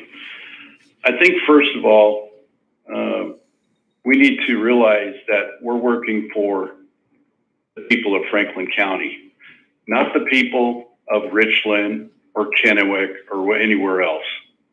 Why these people are in there sticking up for a longtime politician, Keith Johnson, is beyond me. But I think we need to be talking with the people of Franklin County. Mr. Mullen took a lot of slack over hiring John Rosenau, which now we all know is a huge asset to our county. Mr. Rosenau went out, branched out. He's trying to educate the people on how the assessor's office works. He's got an open meeting going to happen next week, I think it is. And the reason I'm bringing some of that up is just for the reason that he's taken all this slack, and I'm wondering what's going on within the county, the establishment, the Brad Pecks, the Keith Johnsons, the Sean Sands, the establishment. Something's got to change in that courthouse, and it's got to be we the people, not we the administrator, not we the politicians. This is what's happening in our federal government. We can't let it happen in our local government. We've got to change this. Mr. Mullen sat down with Keith Johnson, and when he was asked why he wanted to why he wasn't getting the information to Rocky or to Clint. I mean, it's been a free flow of information to Mr. Peck all these years. It was an issue with Commissioner Miller. It's been an ongoing problem, and Mr. Mullen tried to sever it. Well, Mr. Johnson's answer back to Mr. Mullen was, well, you never asked me for it like Commissioner Peck did. That was a real poor answer, in my opinion. That's not working for the people. That's not working for the other two commissioners.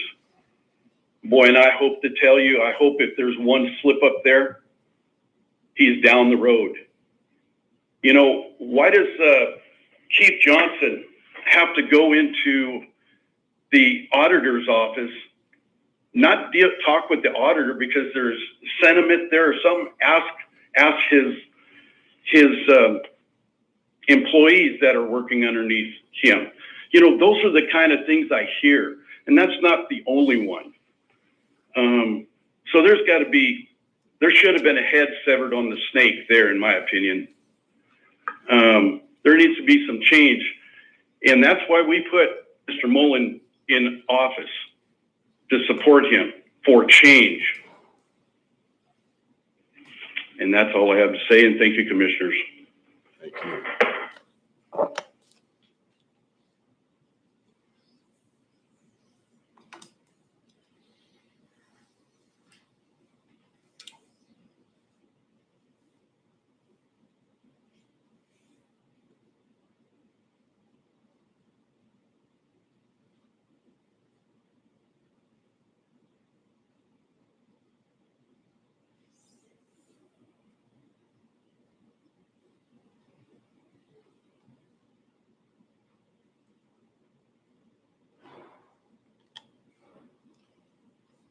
Good morning. Is this Erica?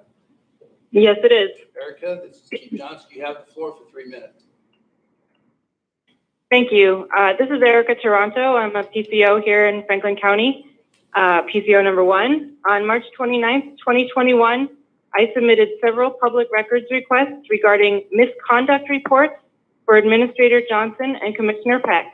One to the, yes, I'm sorry. Yes, it is. I'm sorry. Hang on just one second here. This is Erica Toronto. I'm PCO here in Franklin County. PCO. I'm so sorry.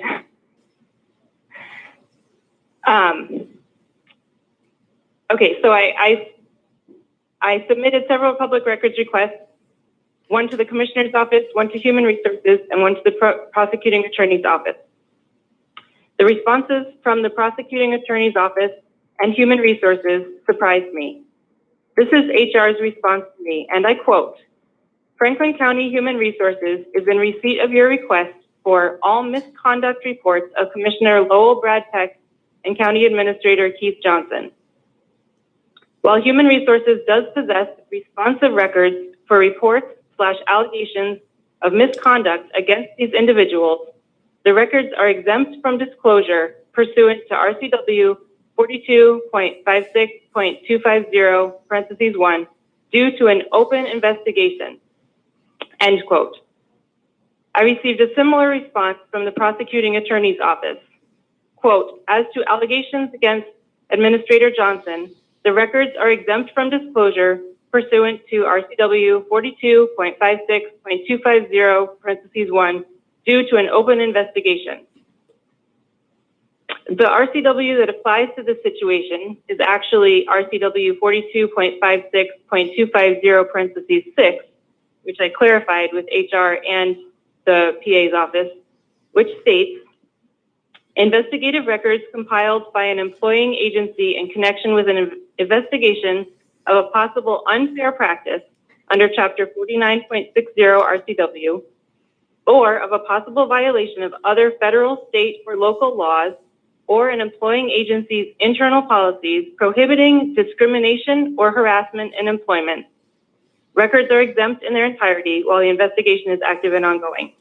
My questions are, number one, do Commissioner Peck and Administrator Johnson know they are under investigation? Number two, since you claim transparency, what are you under investigation for? And thirdly, if we would be losing such a highly qualified administrator who is perceived to be a liability to the county due to being under investigation, how come Keith and those who enable him cannot find better paying jobs elsewhere? Thank you for your time. Thank you.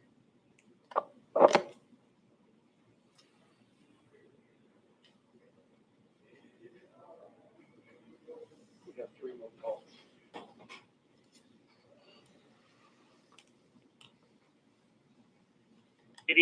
Oh, hello? Jeffrey? Yes, it's Keith. Yes, you have 3 minutes on the floor.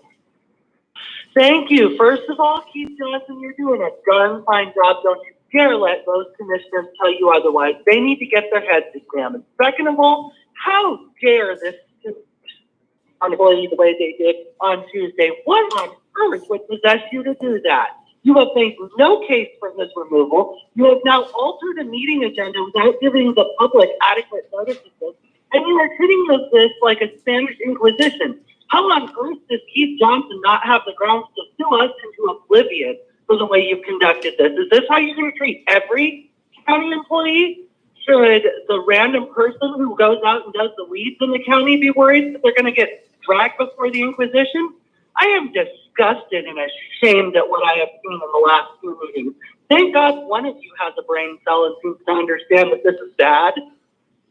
Honest to God, if you had told me that a commission where the commissioners, most of whom ran on transparency and change, would behave like this, I would never have believed it. I am disgusted and ashamed of 2 of you. Either do your jobs correctly or resign and save us the trouble. Thank you.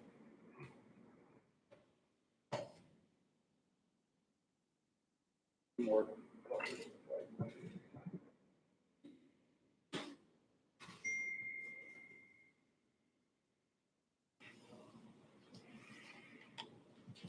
Good morning, Mr. Rogers.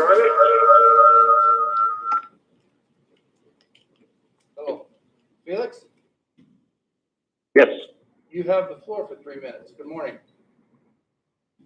good morning. Good morning, gentlemen. My name is Felix Vargas. I live at 900 North Road, 64. I just want to commend Commissioner Mullen for pulling his motion seeking the termination of County Administrator Keith Johnson. I think it's the right thing to do. I'm delighted that both Commissioner Mullen and Mr. Johnson met, and they had an opportunity to sort out any misunderstandings that may have existed. And they have a clear vision of how they're going to work together going forward in the best interest of the county. I think this is the way it should be. I'm impressed also by the statement made by the city managers acknowledging Mr. Johnson's collaboration and professionalism. That is very good to hear. And simply, gentlemen, my expectation is that all 3 commissioners will now work together as a team, and they will not allow themselves to be thrown off track by unwarranted personnel matters. They need to stay focused on the mission they are sworn to fulfill, and that is my expectation. So I thank you for allowing me a couple minutes to make these thoughts known. Thank you much. Thank you.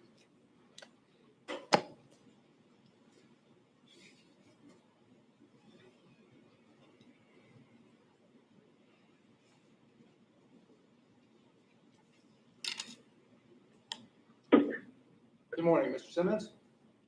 Yes. You have the floor for 3 minutes, please. So I am a precinct committee officer for precinct 48 in Brad Peck's district. And I just wanted to give a comment real quick. I appreciated what Commissioner Mullen was able to do today.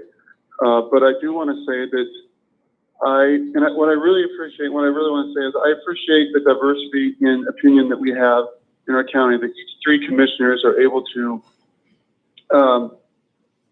have their own way of thinking and their own way of being a commissioner, and I appreciate that. And so we're going to have disputes like this, we're going to have instances like this, and that's okay.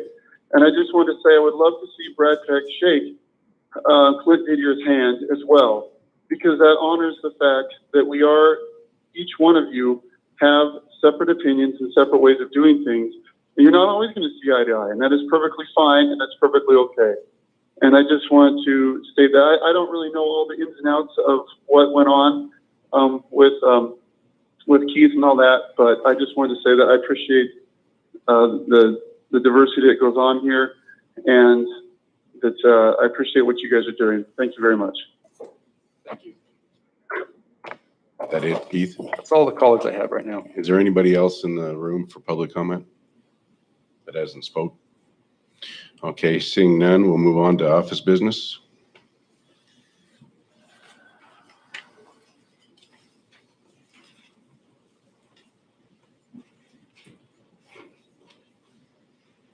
I move for approval of fund expenditures in the total amount of $137,000 and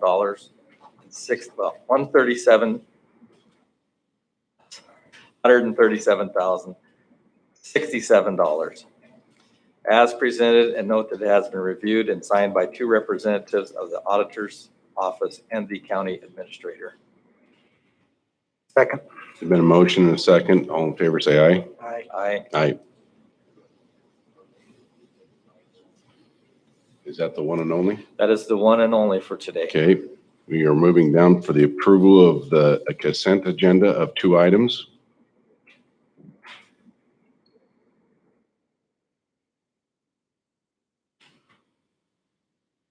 I move for approval of the consent agenda, items 1 and 2. Second with discussion on item 2. Been a motion and a second. Discussion on number 2. Please go ahead. The read-ahead materials provided with maps showing the precinct boundaries. Let me get to the right page. Made it difficult at best to tell where the actual boundary lines are. I'm looking at page 7 of 14 in that package. Are you referring to Mr. Beaton?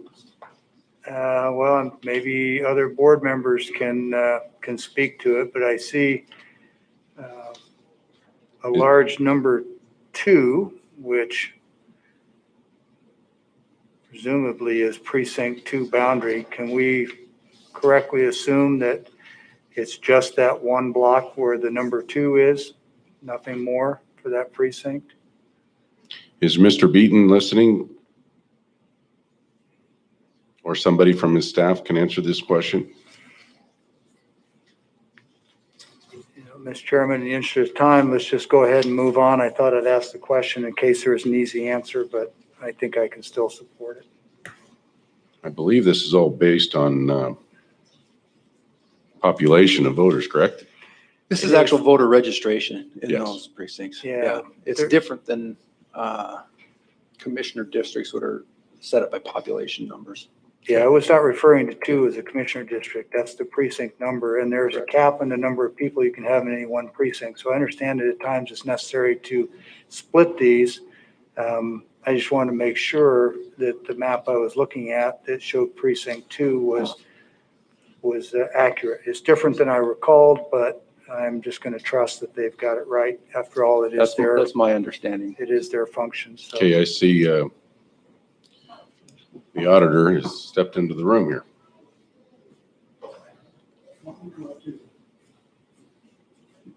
Yeah, you were asking questions about the map shape or what were you?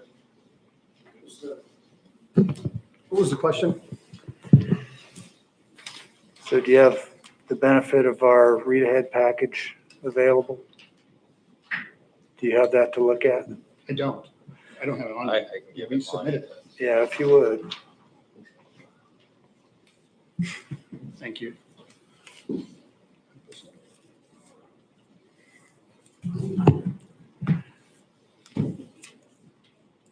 So my interest is just making sure that before I vote for this, that I understand what you're actually doing with precinct 2. And I'm just comparing page 3 of the package, which shows proposed precinct 2 and 106.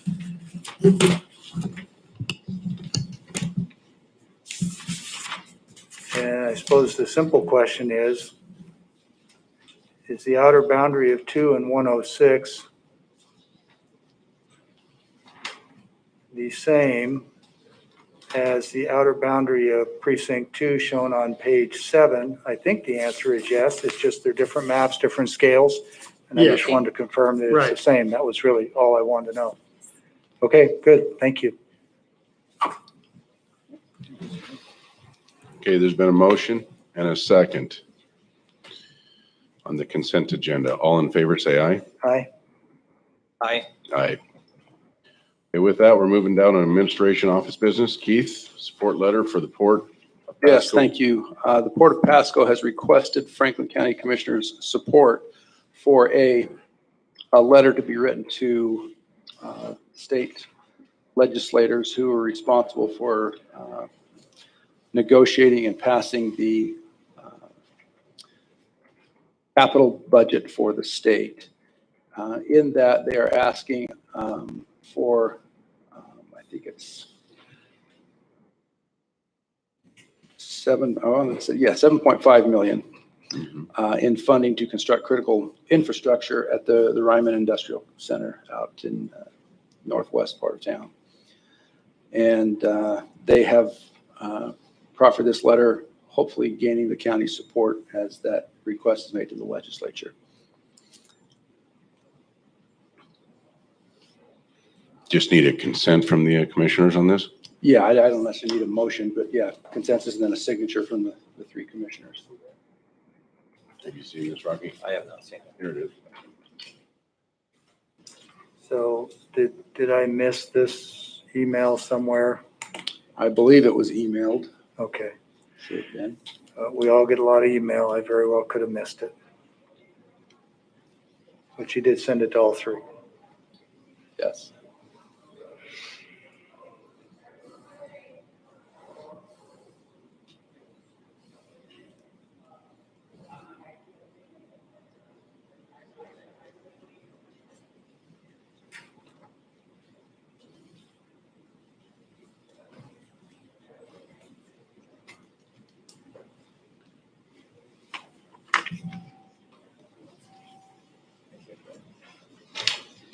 Okay, having read that, do we have consent? I support. I support. Okay, Thank you. we all support. The next item is a potential resolution for the Franklin County. This was brought forward at Commissioner Didier's request that Franklin County recognize the importance of the First and Second Amendments under the federal Constitution, but also some of those same principles in the state Constitution. Yes. And make a declaration relative to Franklin County. In discussions with the prosecuting attorney's office, they have some discomfort with the language of this resolution because it could potentially be interpreted as a encroachment of the law enforcement power of the sheriff's office, as well as the prosecutorial discretion of the prosecuting attorney's office. Typically, if somebody is in violation of a state or federal law, whether it's firearms related or anything else, the discretion to cite, arrest, and prosecute does not lie with the county commissioners, but lies with the sheriff and the prosecuting attorney. And there's some concern that if the sheriff is prohibited from acting in his capacity as law enforcement, that's an encroachment on his statutorily and constitutional responsibilities as the chief law enforcement officer of Franklin County. I see the sheriff's here, Yeah. prosecuting attorneys here. They may wish to enlighten the board further on whether they think this is appropriate or not. But I know in speaking with Jen Johnson, they're not particularly supportive of the county declaring itself some kind of sanctuary for. Have you got to First or see Second this letter? Amendment. Sure. I haven't, and that's fine. This resolution, I should But say. as the sheriff, whether an ordinance is created or a statement has been being created, I'll do my duties. I'll arrest people when they need to be arrested. And I'm probably going to side on the constitutional guarantee that we all have, which is the Second Amendment, before I arrest anybody or do any such thing. So I'm not in objection of it. It doesn't bother me one way or another because I simply know that y'all can't control how I arrest people or when I arrest people, and I'll do it based on the Constitution and thing called just cause or probable cause in most instances when you're arresting people for criminal matters. Thank you, Sheriff. Prosecuting attorney, want to weigh in on this? Thank you. I have no problems with the overall intent. Just a point of clarification, I think everybody's oath of office is clear that our oath is to support the Constitution and both the federal Constitution as well as the Washington State Constitution and the laws of Washington State. We do not have the language to defend. That would be for members of the military and potentially law enforcement. I'm not sure. I don't have their specific oath. The only thing I would suggest perhaps is add, based on what the discussion has been, nothing takes away the independent discretion of either the sheriff or the prosecuting attorney's office. We have to review cases that come in. We review and evaluate with applicable laws. Sometimes those laws are objectionable, but sometimes there's laws that have a legal basis where there's a challenge, there's a pending challenge, but until a law is presented to the court and the higher court overturns that law, those are the laws that we're dealt with and we have to enforce. And I think what I'd just like to comment on, just like the sheriff, is our ability when people elect their prosecutor and their sheriff, they're electing our ability for discretion. How we apply and what do we figure out is the intent behind the laws. And it's concerning right now. I mean, we have right now in the state, this is the other topic on the agenda. We have the state that has basically thrown out drug laws and has not addressed the issue yet for clarifying the fact that we could have 21-year-olds that could have a graduation party. They can't do it with alcohol or cigarettes under current law, but they could do it with heroin and other drugs. And that's a big concern. So obviously we're trying to figure out, right now we're hoping that that'll be addressed by the legislature, but we have to look at what can we do. And it is concerning that we have the legislature, as of yet, I'm hopeful that they will take action.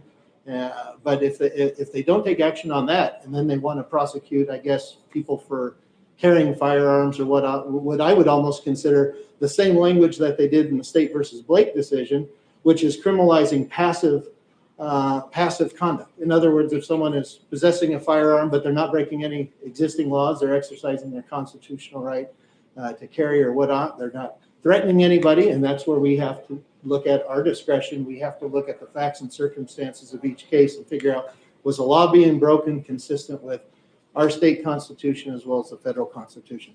The only thing I would suggest under the further resolved language that would make me feel comfortable, and perhaps maybe the sheriff would agree, is just some kind of language that would be consistent with nothing in this resolution shall take away the independent discretion of either the elected sheriff or the elected prosecuting attorney.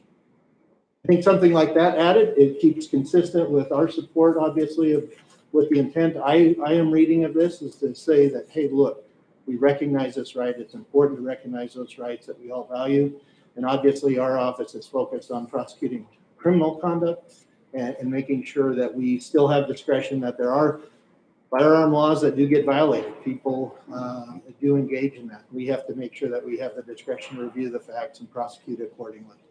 So that would be my only suggestion. That makes it clear that nothing is taking away that discretion, and I think that keeps the intent of what the resolution is, at least how I'm reading it, if that's consistent. So, Mr. Johnson, we could add that line to We this. could certainly modify the language and bring it back for. Yeah, one more line there stating that we're not undermining the sheriff or the PA. They got to do their job. Yeah, and I think that addresses the main concern, was making sure that the board wasn't trying to usurp the Local law discretion enforcement. of the sheriff and the prosecutor. Yeah. Yeah. Local. We can add that. Thank you. All right, thank you. Mr. Sant, question?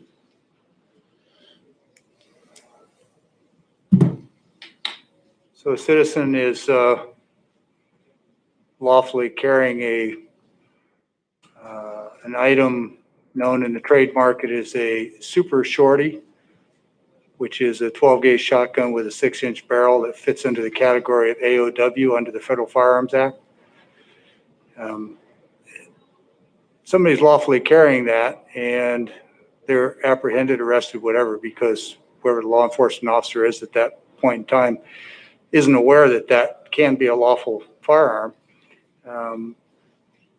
would you not find yourself in conflict with the following language as our prosecutor, the following language in this resolution that says, will hereby exercise all legal avenues to protect and defend the citizen's right or exercise freedom of speech and peaceably assemble, right to keep and bear arms, personal protection, et cetera, when the arrested party comes to you and wants you to file an amicus because they're a resident of Franklin County and they were arrested by police from another local jurisdiction? Again, that's the language here, the germane piece being that this commits us to exercise all legal avenues to protect and defend the citizen's right to exercise freedom of speech, right to keep and bear arms, etc.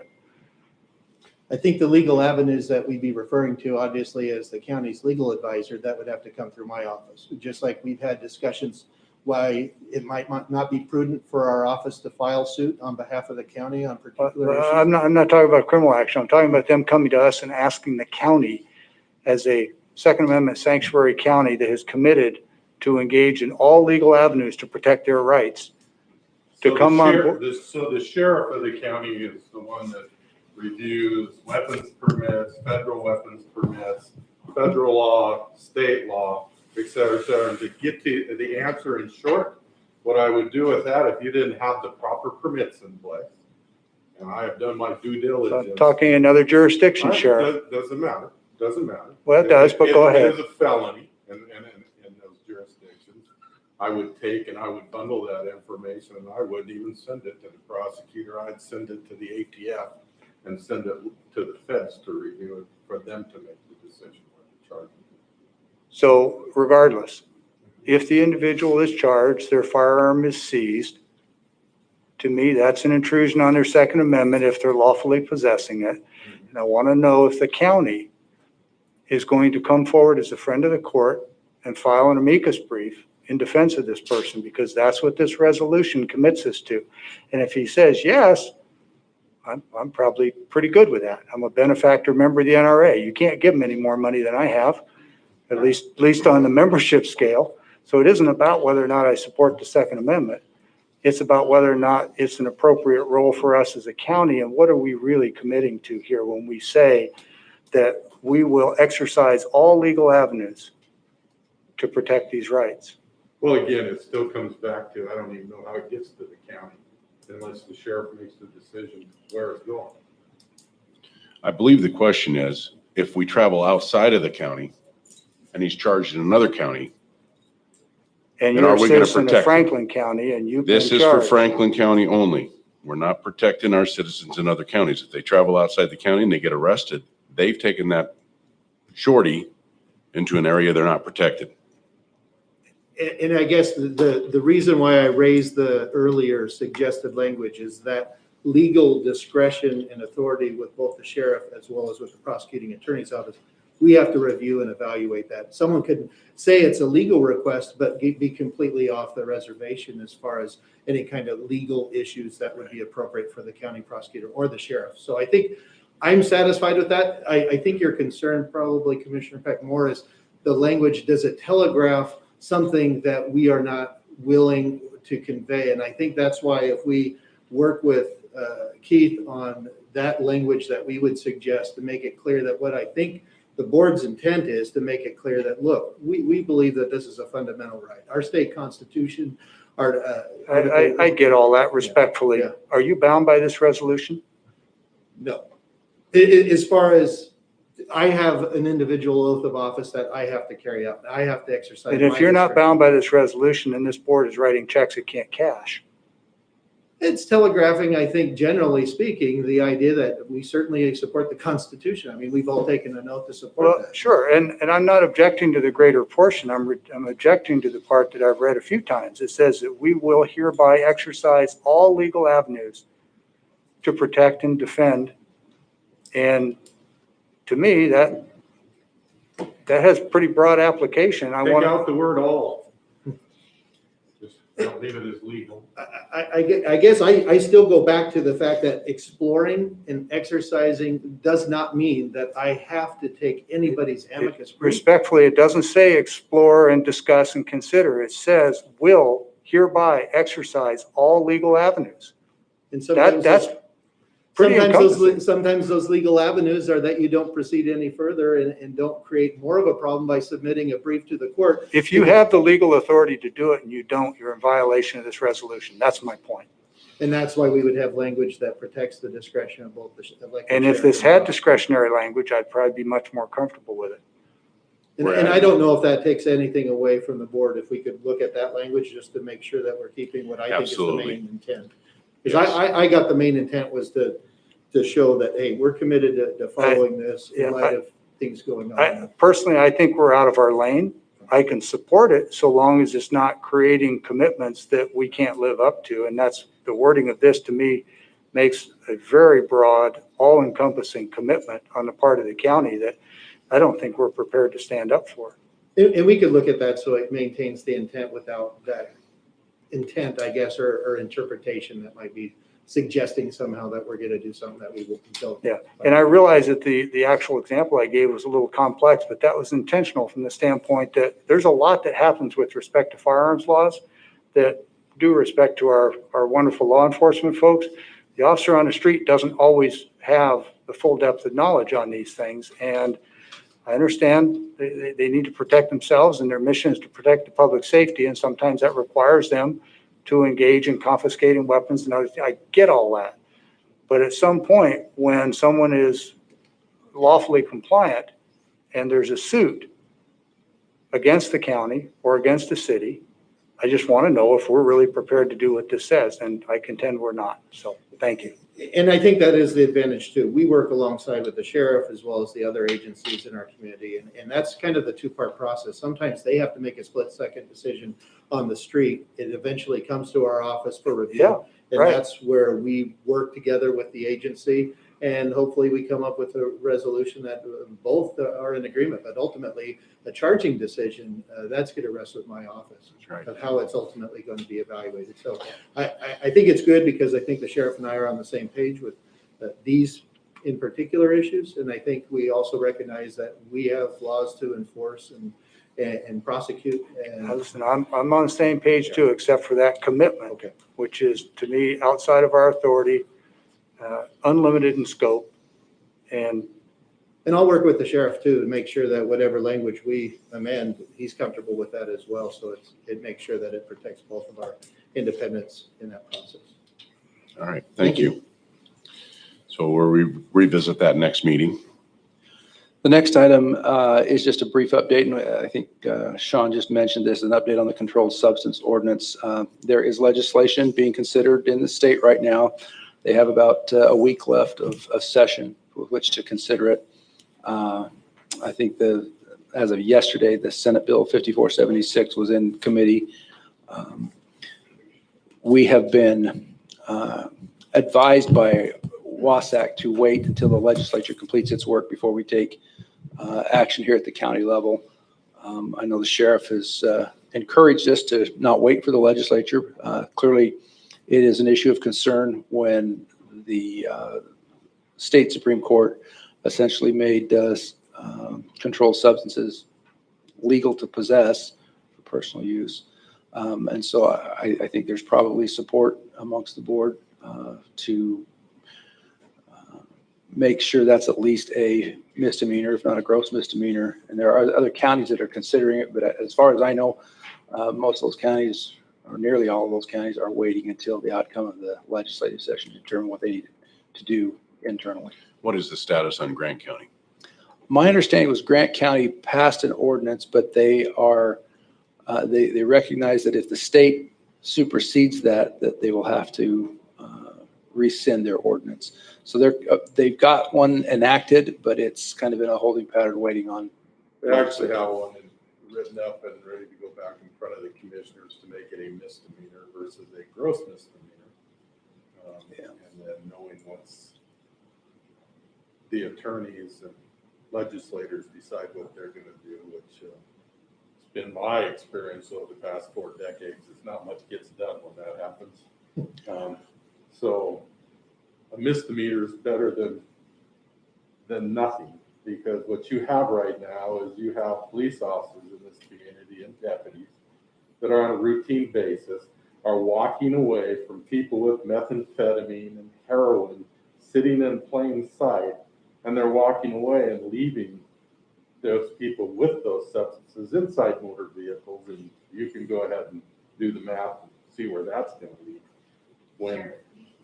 When if there is some sort of a ordinance in place that allows those deputies and those officers to at least take minimal enforcement actions in order to take away the danger to the public with those type of situations, it's better than nothing. And if it has to be a misdemeanor ordinance, then okay. And if the state does get around to doing what they say they're going to do, and attorneys and all those type of things, then get rid of the ordinance and go back to whatever the state law is. So long as your ordinance is less than, not greater than. But that's just a cop's opinion.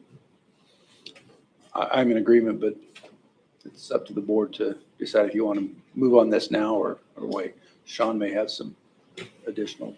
There's a lot of considerations going on right now, and it's not a easy decision. I recognize and appreciate the sheriff's approach too, because I would like to have something in place sooner than later. The only concern that I have is by implementing something now, we know that for certain it's going to get challenged. And so for basically the remainder of 2 weeks, we have in session, there is some good movement on the bill. This is from Senator Dingra. She's a former prosecuting attorney. She recognizes that it's important to have something in place, but she also recognizes the political climate that is tending to allow for some kind of personal use or some kind of allowance that doesn't prosecute every single amount. Now, what that is, I have no idea yet how that's looking, and that causes additional concerns, but I also recognize the state has a strong interest, from what it sounds like from these different groups that are going on in Olympia, to make sure that there's a unified approach. So we don't have one county that has it illegal, another county that does not. But I agree with the sheriff. If the state takes no action, I fully intend to bring back a ordinance that we feel, at least based on this point in time, if the state fails to take action, I would like to bring an ordinance back to the board that addresses the sheriff's concerns as mine. We obviously want to make sure that we've also talked with our district court, because we recognize if we're no longer going to have municipal court, the Pasco municipal court prosecuting those usual misdemeanor defenses, that's pushing every drug offense from our county now into district court. That's going to certainly increase their workload. It's going to increase their probation department. It's certainly going to have an impact on my office, because we have one primary deputy prosecutor assigned to district court. And now all of a sudden, if we're taking what has typically been spread amongst various deputies in the felony court system, that puts a lot of work on one individual or one FTE in district court. But we're certainly willing to do that and try to do whatever we can to make that work. I just want to share with the board, there is going to be an impact one way or the other on multiple county departments, expenditures, the Office of Public Defense contract, because that will use up various case credits in district court if we start prosecuting misdemeanors. But I agree, on the issue of safety, we've got to take some kind of action. And so to me, if that's the issue of not passing, I think that's a done and foregone debatable issue. I think we have a need to have something in place if the state fails to take action. And so I will work with the sheriff to try to draft something that I think is clear for his deputies, as well as the Pasco Police Department and our other police departments, Connell. We also have State Patrol that patrol the highways, 395, 182. We've seen a lot of activity on the freeways. So whatever we do, we want to make sure also the State Patrol is advised, hey, this is what we have in Franklin County. We're looking through the idea of how do we send off these drugs to the lab for testing. If it's a county ordinance, there's a question of whether or not the state will fund that or pay for that, or if it's something we're going to have to seek testing on our own. So we're all going to have to consider all of those areas to figure out, do we require a testing to prove the substance or other criteria. But I agree with the sheriff. We've got to have something for our law enforcement to be able to seize these substances when they're on the traffic stops or when they come in contact with individuals, rather than simply sending them on their way because we don't have a a current statute.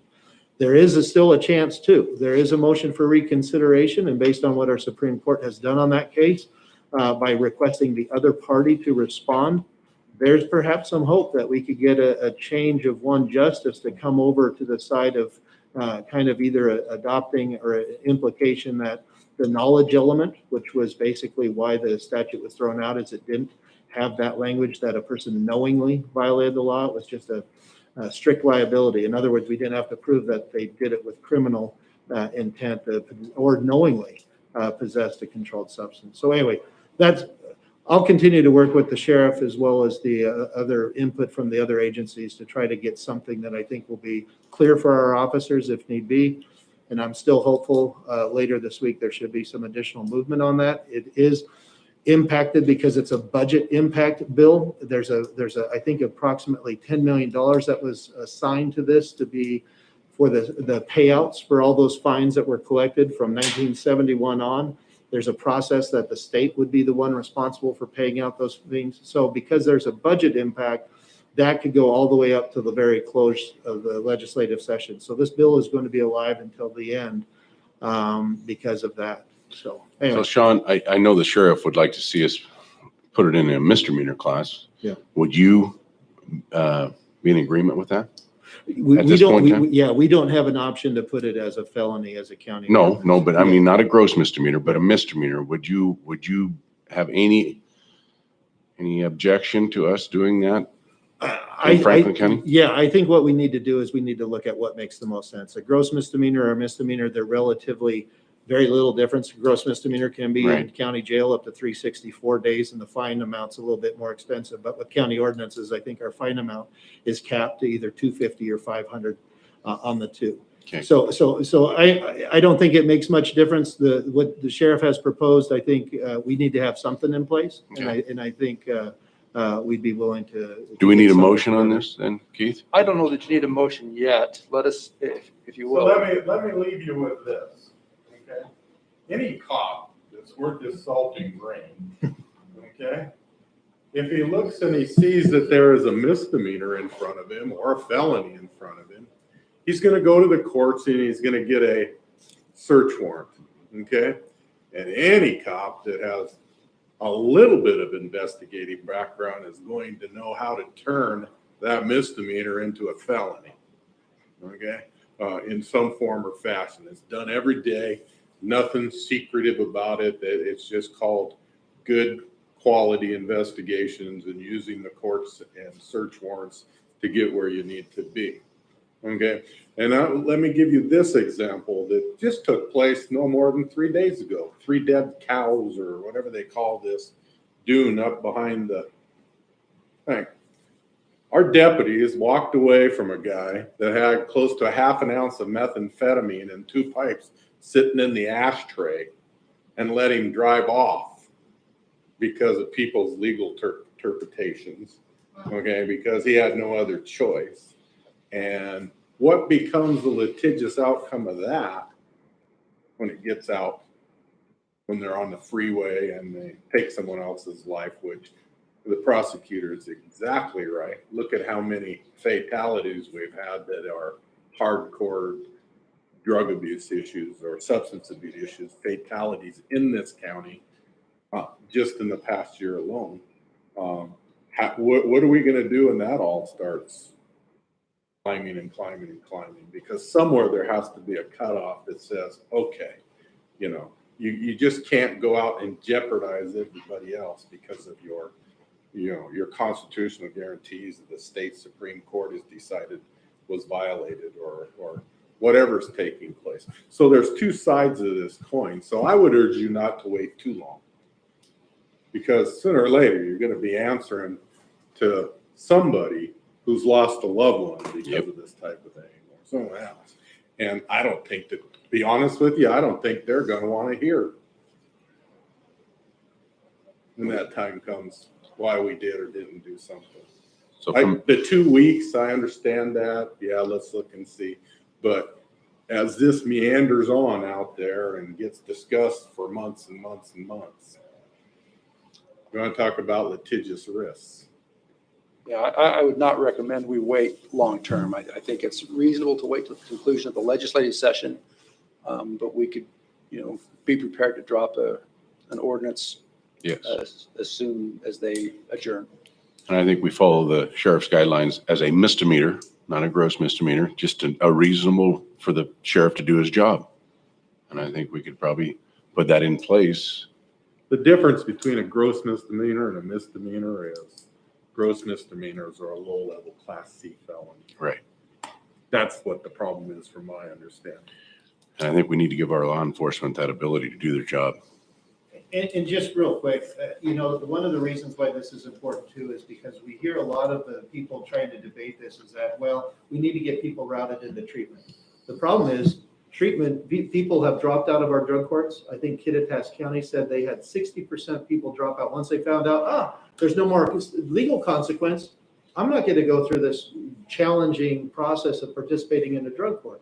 That's my concern is that, yes, we do not want to necessarily prosecute individuals just because they had some personal amount. But what we do want to do is if they continue to do that and endanger other people's lives from their conduct relating to these hazardous substances, we got to get them into treatment. And they won't do treatment unless they are some kind of compelling interest on their part if they're facing, it used to be that they would be facing prison. That's a good motivation. Yes. And I recognize too, from a treatment standpoint, that you don't want to compel someone all the way through treatment, but sometimes that's the step to get them in the door.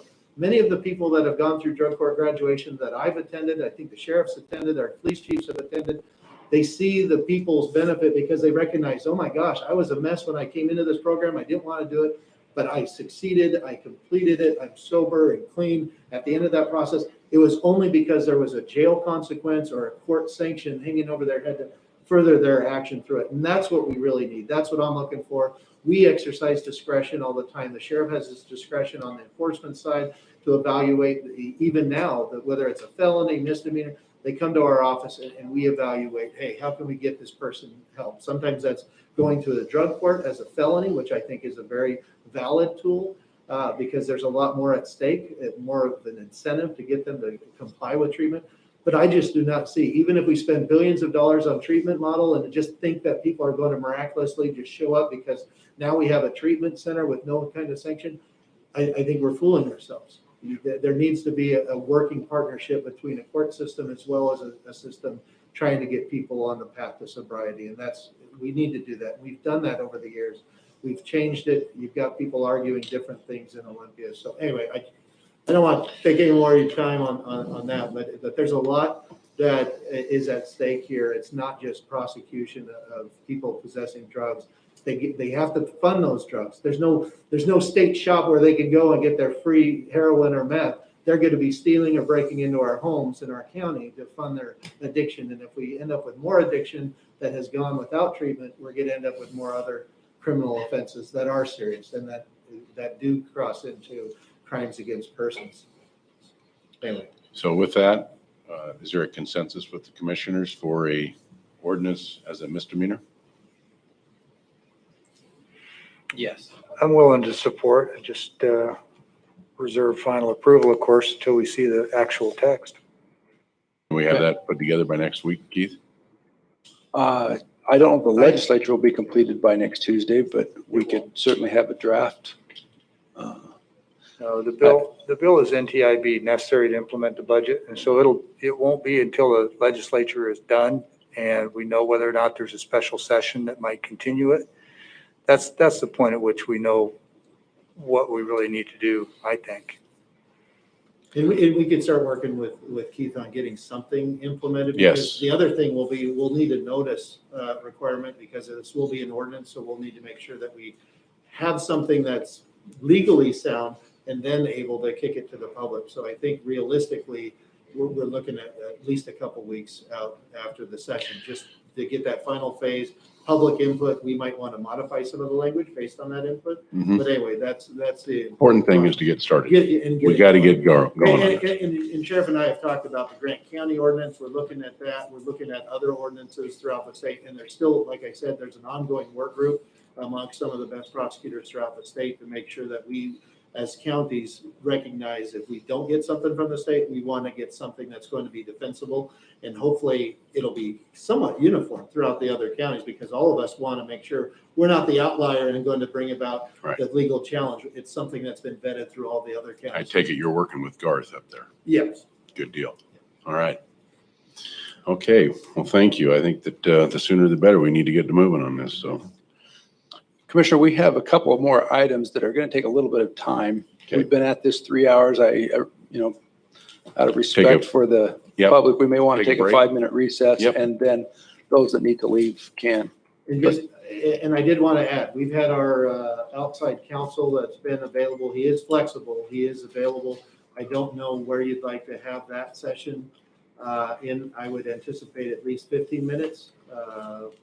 More likely, it might be a little bit longer, closer to 30. Would he be available after we have our last two? Let's take, if you want to take the 5-minute recess, I could confer Okay. with him on his schedule. He did indicate he was somewhat flexible working in the office on other matters. I didn't expect it to go past the noon hour, but I will see what his schedule's like and report back to the board. All right. And if I may, Commissioner, I realize the personal matter, but I want to extend my appreciation to mayors and city managers for their support, and I enjoy working with them. I appreciate Ms. Hatch's, your comments. Will be more than happy to sit down and visit with you and explain some of the things that have transpired and make sure that your questions are answered as well. But I appreciate the support of the board. Thank you. All right, with that, we'll take a 5-minute recess.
kind of annoying when you want to do something else. Oh,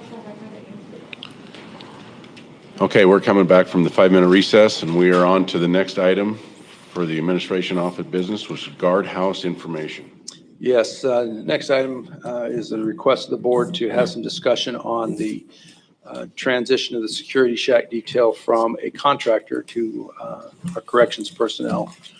And So let me start out and give you a little bit of historical reference to this topic, and also be able to hopefully cover a couple other things about communication back and forth to this board. So when I was elected in 2015, of course, you come through the door as you've experienced, and you automatically inherit some things.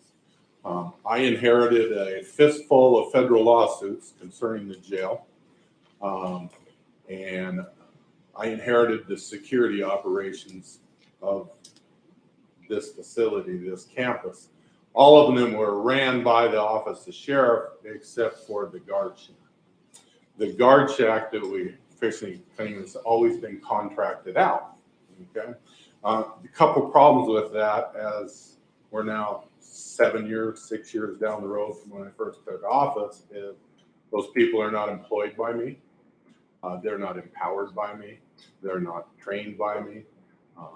They don't answer to any of the people that are under my command. In any way, all we were responsible for is writing contracts and trying to respond when there was issues out there, which really extrapolates to that I hold all the litigious liability risks of that for something that's not controlled. That building could be ran one of two ways. As we advanced into 2021, I began probably 1.5 years, 2 years ago going, look, this isn't working for me. I'm no longer willing to take on the litigious responsibilities of the guard shack without having the control of the operations. And I began that process communicating with then the existing commissioners and Keith. It boiled down to last year that we submitted during the budget time, and I brought a budget book, but I know that I've handed a budget book directly to you and to you. I would assume that your office might have that same copy, which explained why roughly we wanted to take over those operations and what we were going to do. And I worked through the system and was open and transparent about, look, here's the options. If you all want to keep it private contract, that's fine, but I'm no longer going to be responsible for those operations. You all have to figure out how it is you're doing it. We went through this process. I was notified via, however you get notified of the county, that there had been additional positions added into my budget, into my line item, FTEs, and that I was to hold off hiring those FTEs by a mutual agreement for cost savings until the middle of this year. Those 2 FTEs aren't in place. But we began the process at the first of the year working with the private company and us to take over the operation. Those operations were actually outlined during the budget process. There's numbers, there's memos, it tells you the difference in money, and there was no cost savings.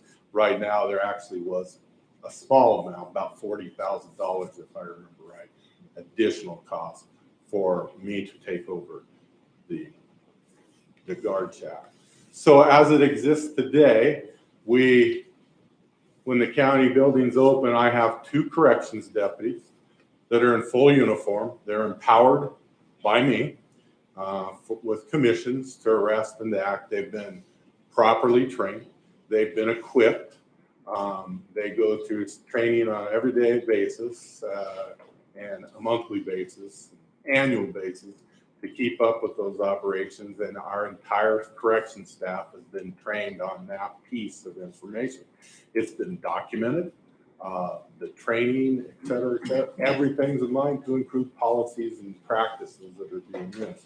So the answer to the question in short is about a $40,000 increase for now, but that doesn't mean that the savings down the road isn't going to be different. But what's more important is the public safety. If you look what's going on across this country, our courthouses, our county buildings, our municipal buildings, there's some sort of violent attacks that are taking place across this country pretty much on a daily basis, or schools or those type of things. So there was a time to either arm, which we've done, or keep people with no power that were unarmed at that entry point and that egress point.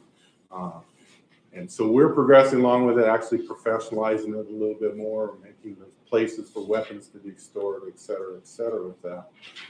So we're well into that. We will be filling those 2 positions as we get people on the list to hire and put in there, but they will be empowered by me and employed by me. And thus I get to take all the litigious risk that comes along with that. So that's kind of where we're at with that. I think that, did you get a copy of all that for them? Yeah. Okay. And so I tried to chronologically lay out in a pamphlet or stack of papers for you to review so that you can actually view the numbers and hopefully how we got there, Rocky, when you get the time. The second thing that came to light, a mutual friend of all of ours have pointed out that I had been not reporting regularly to the commission on sheriff's office operations, and in particular the jail operations. So jails are a funny thing. Most places in the state, they're run by the sheriff, and in some places in this state, they're run by the commissioners. But when the sheriff is no longer in charge of the jail, then the commissioners are in charge of the jail. We went through an evolution over the past 6 years, like I say, from federal decrees to where we're at today, that we have a brand new set of policies and 21st century policing policies in place, training in place, uniforms in place, equipment in place, and it's been a long, and a facilities upgrade in place in the jail and in the sheriff's office, quite honestly, to the point where at the actually tomorrow, the evaluators are in to accredit the facility, and we are going to be the first accredited jail in the state ran by a sheriff to be accredited here in May during the WASDA thing, which doesn't sound like a big deal. It's just a plaque, but it's a big deal when it comes to dollars and cents. I've reported on that actually in the very beginning on a monthly basis, then went to a quarterly basis, and then annual basis to you all, usually in the form of this right here, and I will leave you these. Since 2015, I have produced annual reports, quarterly reports, and sometimes monthly reports, and I've ensured that all 4 of these positions receive them every time they come available, while at the same time I also provide them to the Franklin County Sheriff's Foundation, also to a citizen group that basically I discuss things that take place with them in the community. And I've done it by email. The annual reports are done in a monthly or in a yearly type of presentation that reaches out, it covers every spectrum of the sheriff's office so that everybody's informed, because I view it as my job's to report to you as the sheriff, just like I would any other citizen in Franklin County. So those are there. I want to make sure before I leave today that you at least 3, and I know some of you have, but I want to make sure that you have it again of that information so that you have that. Thank you, sir. I have one on my desk. Yeah, I want to make sure you get it down. All right. Share it. Which outlines all the sheriff's office operations. And like I say, it's been that way since 2015, since I was elected. So if I'm failing to not be informative enough to you in some form or fashion, I don't know of any laws that preclude any commissioner from coming to me directly. In fact, I know some of you have to ask those type of questions, and I encourage anybody that has any concerns about the sheriff's office, how it's being ran, or the budgetary items, you can reach out to me at any time, 7 days a week. Actually, on the front of that book is my cell phone number, rings all the time, so I will not be offended if someone else calls me and asks for information or those type of things. So hopefully, so I don't take up too much time, that'll be helpful for you. I think the bottom line answer is about 40,000 in the beginning. Now, it could decrease over the years based on contracts, and there's numbers in there in that paperwork to show you those steps that were going to take place, be it private or be it ran by the sheriff's office. So, What kind of problems were we having with the security that was out there? they encountered guns pretty much on a daily basis. People trying to bring guns into the courthouse? Yeah, you have to declare them, and so instead of, leaving your gun in the car, they're pulling it out, and pointing it at people in there and saying, "Here, what do you want to do with it?" Those type of things. We actually have dug people out of the restrooms here within the building, carrying knives and having problems with the courts. That whole security building in the beginning existed for one purpose, and that's what it exists for today, is because of the superior courtrooms and the judges, et cetera, for that security, and it's still that today. It's the only reason it exists, other than, if you were asking someone that's been in police work for a while, I wouldn't get rid of that security shack anytime soon, because I think we have more turbulent times coming for a while. So we're not required to have security out there. Some counties will put security at the entrances to the courtrooms. Of course, our courtrooms are kind of scattered around, so you'd end up using a lot of people to do that. And that wouldn't address the issue of having to have a firearm storage locker in the facility, is what the statute says. And there's been some debate whether or not that's really in this courthouse facility, but as far as I'm concerned, it's close enough. But interestingly, I think that's probably one of the prime reasons that we can't do something different than that. You need an entry point where you can collect and secure firearms for people going into the buildings that have courtrooms. I'm just reminded that there's a lot of counties, I'm thinking of Walla Walla in particular, where their courtrooms are fewer and they're all in one place and they can have one entry point, and that works fine for them.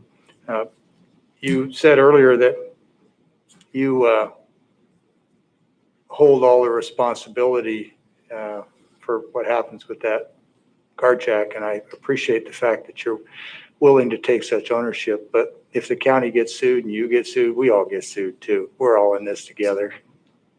Yep, my litigious responsibility is when they make unlawful or illegal actions. I hold that. Yeah. County still gets sued, but I have 100+ employees that I'm responsible for their actions every day.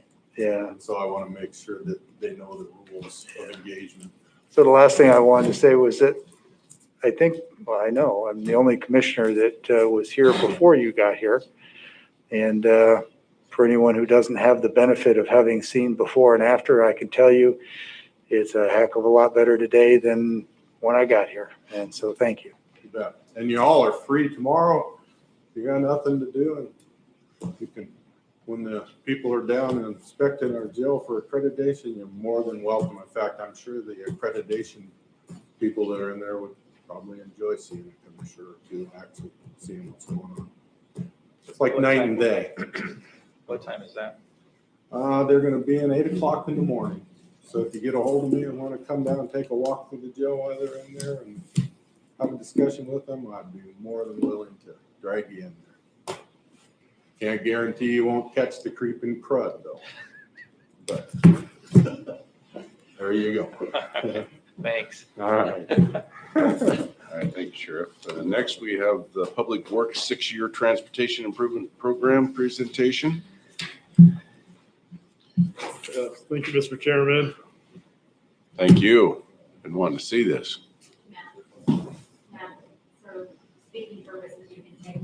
Yeah, I will. Thanks.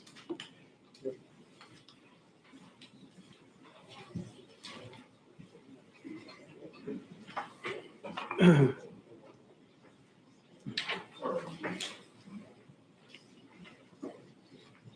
we go.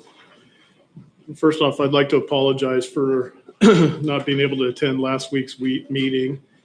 I know there's a bigger discussion involved here, opportunity to quickly go through it. I've added a lot of other information like definitions, not with the intent of going through all the definitions, but I wanted to make sure that those were available to the board and anybody in the audience, because we use a lot of acronyms and a lot of definitions. And so I just wanted to try to make that more readily available. So I'll go through as quickly and please, Mr. Chairman, if you feel like I'm dragging, you feel to push me along here because I know we're getting later in the day. So with that, I'll just move through this. Just want to state here that the current TIP was adopted on June 23rd of 2020 by the Board of County Commissioners via Resolution 2020-136. And of course, that's pursuant to specific RCWs and WACs. And then upon adoption by the Board of County Commissioners, the Public Works Department pursues and or secures available resources to carry out the board's directives. And as I move forward through this, what I wanted to talk about really was just kind of lay out the major resources that we look at in trying to securing the funds to do all of the projects. In this case, I believe there's 44 projects on the current TIP. And so that, of course, isn't all of them, but it's some of the major resources as you're going down from property tax, fuel tax.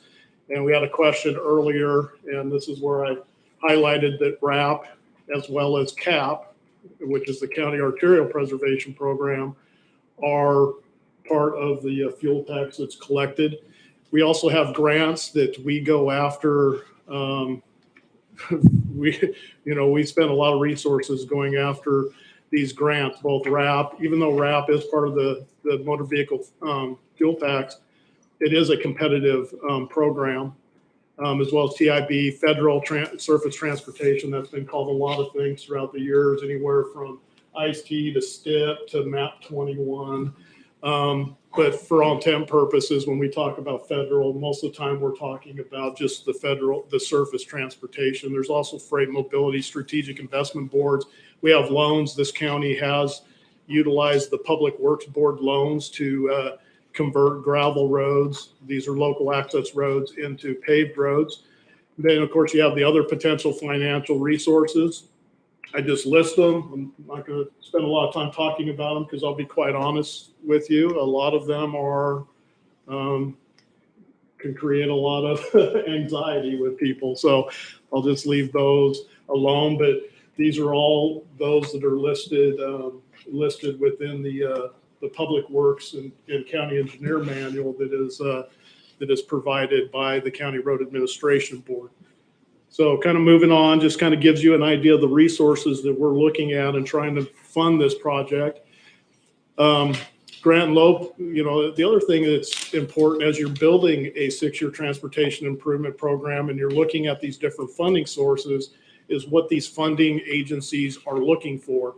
And of course, one of the major ones is the federal functional classification, meaning our roads typically, and I'll speak specifically to the rural area for now. In the rural area, those classifications for us are major and minor collectors. And then we also have what we call local access roads, rural local access. The local access roads are not eligible for federal or even the RAP funding. They only fund what they call federally classified routes or arterials. The other one, big one, is a truck route class.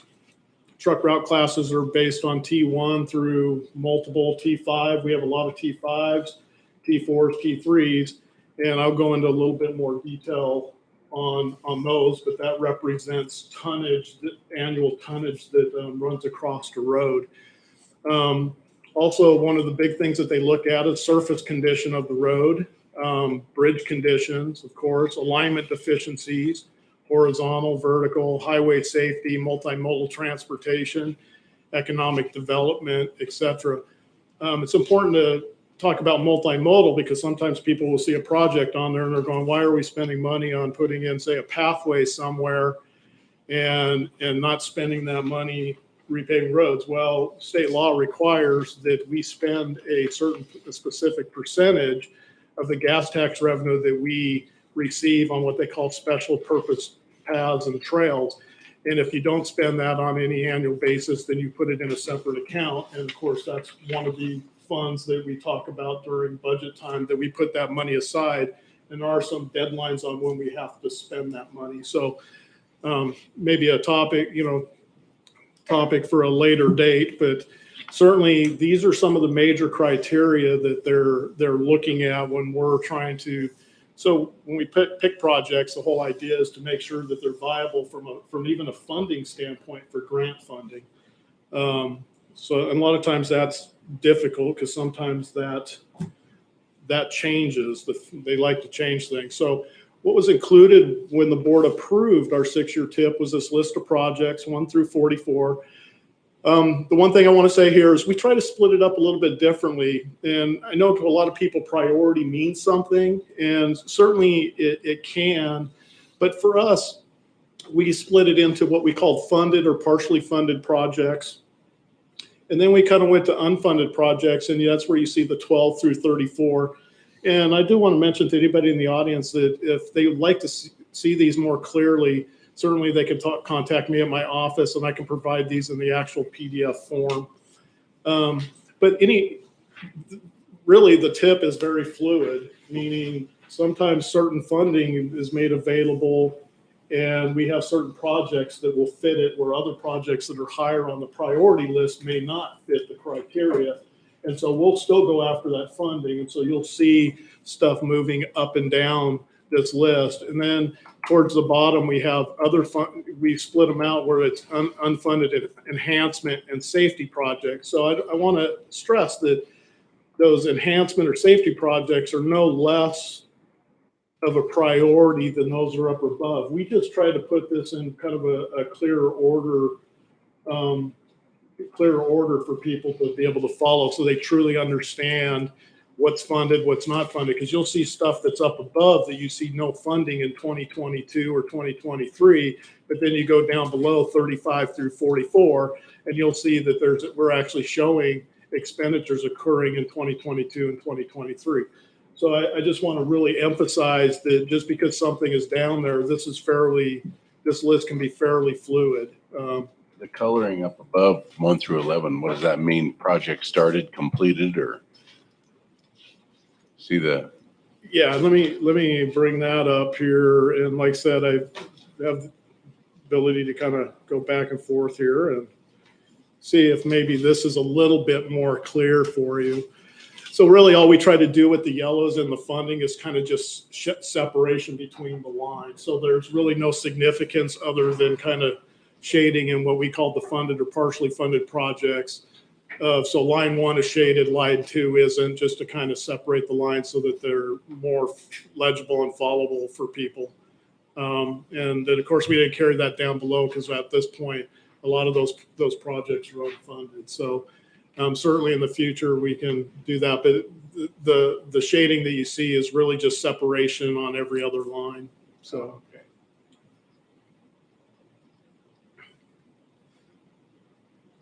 And so.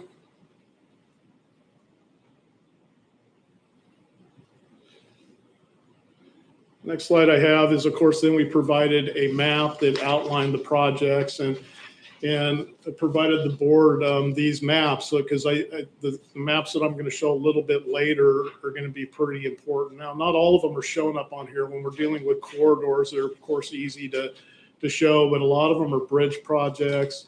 And certainly you have some enhancement projects, study projects, and those are a little bit more difficult to put on there, but they are all listed and brief descriptions are given in the legend. And like I said, this is another map that I am able to email anybody who would want a copy of that. So quickly moving through our current Franklin County priorities. And these are priorities. These aren't my priorities. These are priorities that have been given to me and Craig Erdman, the county engineer, by the Board of County Commissioners. And the priorities is farm to market routes. And that includes major and minor collectors, bringing them up to all-weather road standards, widening them, and intersection improvements. It also includes bridges and short span bridges, and that's replacing widening, structurally deficient, and functionally obsolete bridges. And then, of course, highway safety. That's a huge emphasis in the state of Washington, as well as a huge emphasis with the federal government, is safety money. You can go on to FHWA's website, and I have that information here. But there is basically a whole almost website specifically for safety projects, highway safety. In the state of Washington, they have what they call Target Zero, which I believe is in 2030 in the state of Washington. They want to get to the point where they have zero fatality or serious accidents on highways of the state. And a lot of times when I say that, that confuses people, but county roads are highways of the state. And the stewardship of those highways is granted to counties and the county commissioners through the statute. And so there definitely is some control. I just wish they would also provide 100% of the funding, but that's another story. So this is right here. This is our major and minor roads in the rural area. It's tougher to see in the urban area down in what is called the donut holes, but I've been with Franklin County a long time. I love this county. I still refer to it as the Riverview area or West Pasco, but those are hard to see, but this gives you a clear idea of what we got. And if you look at the red lines on there, those red lines are our major collectors, and the green are our minor collectors. And the definitions of major and minors and arterials are given, and we'll quickly go through those. But this is where it's important for me to be able to actually see what we're doing here. But so I wanted to show that and then go to the next slide, which is basically the same map, but this shows what is actually all weather. So you can see the darkened or the black looking line over the top of our major and minor collector map. That shows you how much to date Franklin County has what is considered an all-weather standard. This next slide will actually break that down farther. So that shows you in the rural area how many total miles of rural arterial we have, which are broken up between major and minor collectors. So we have 337.07 miles. In the urban area, we have 11.28, and that's split up between urban principal arterials all the way down to urban minor collectors. This does not include local access mileage. And then if you look at our all-weather, we have right now what is considered all-weather in Franklin County, 85.48 miles, which constitutes 25.4% of the total rural arterial miles right now are considered all-weather. And I'm going to be honest with you, that's pitiful. It really is. And we are working our rear ends off to find the resources to change that, because it really does come down to money. And the longer we wait, the more expensive it becomes. I can even look back to the 1990s when we used to get bids for asphalt at about $25 to $30 a ton, and literally overnight it went to $100 a ton because of the cost of the petroleum products to make the asphalt. And those prices have not dropped since that time. And when I say literally overnight, it was literally overnight. We bid one project $30 a ton, and then you come out not even a year later, the next project $110 a ton. So the cost of doing what we do has gone up. It used to cost us about $250,000 to convert one of these major and minor collectors per mile, $250,000 per mile to an all-weather standard. Now it's anywhere from $500,000 to $1 million, depending on what shape that road is in, what vertical and horizontal alignment need to change in intersection product. So it's a huge change in cost. Matt, the PK project we approved this morning is $1 million a mile. Yes. Yeah, and that's a great example of that. And part of that is, and I know the board doesn't always have the opportunity to look at things closely. But just in traffic control alone for that project, there's an investment of about $500,000.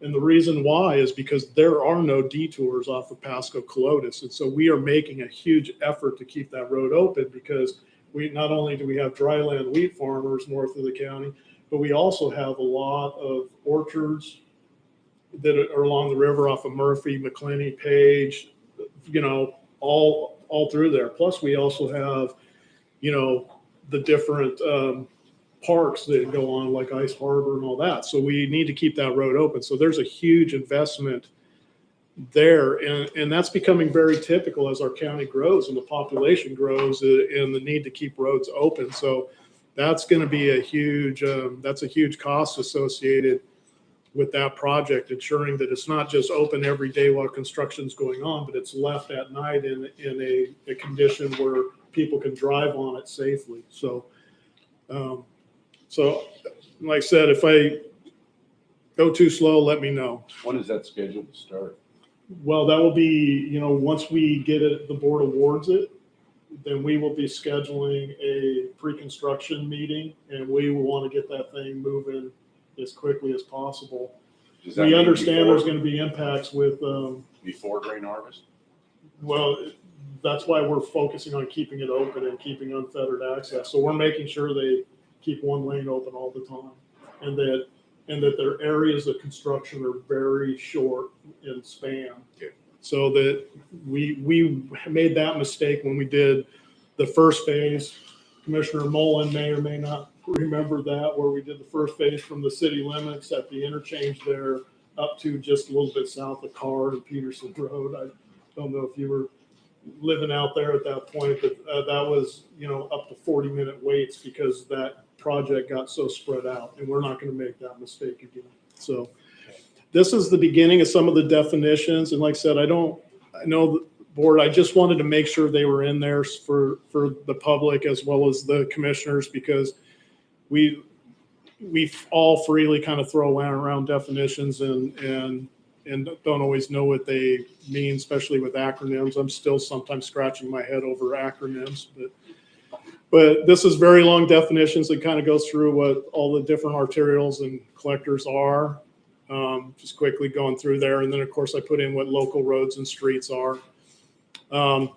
Next I'd like to go on to is bridges and box culverts. This is a map. This is another map I can provide everybody.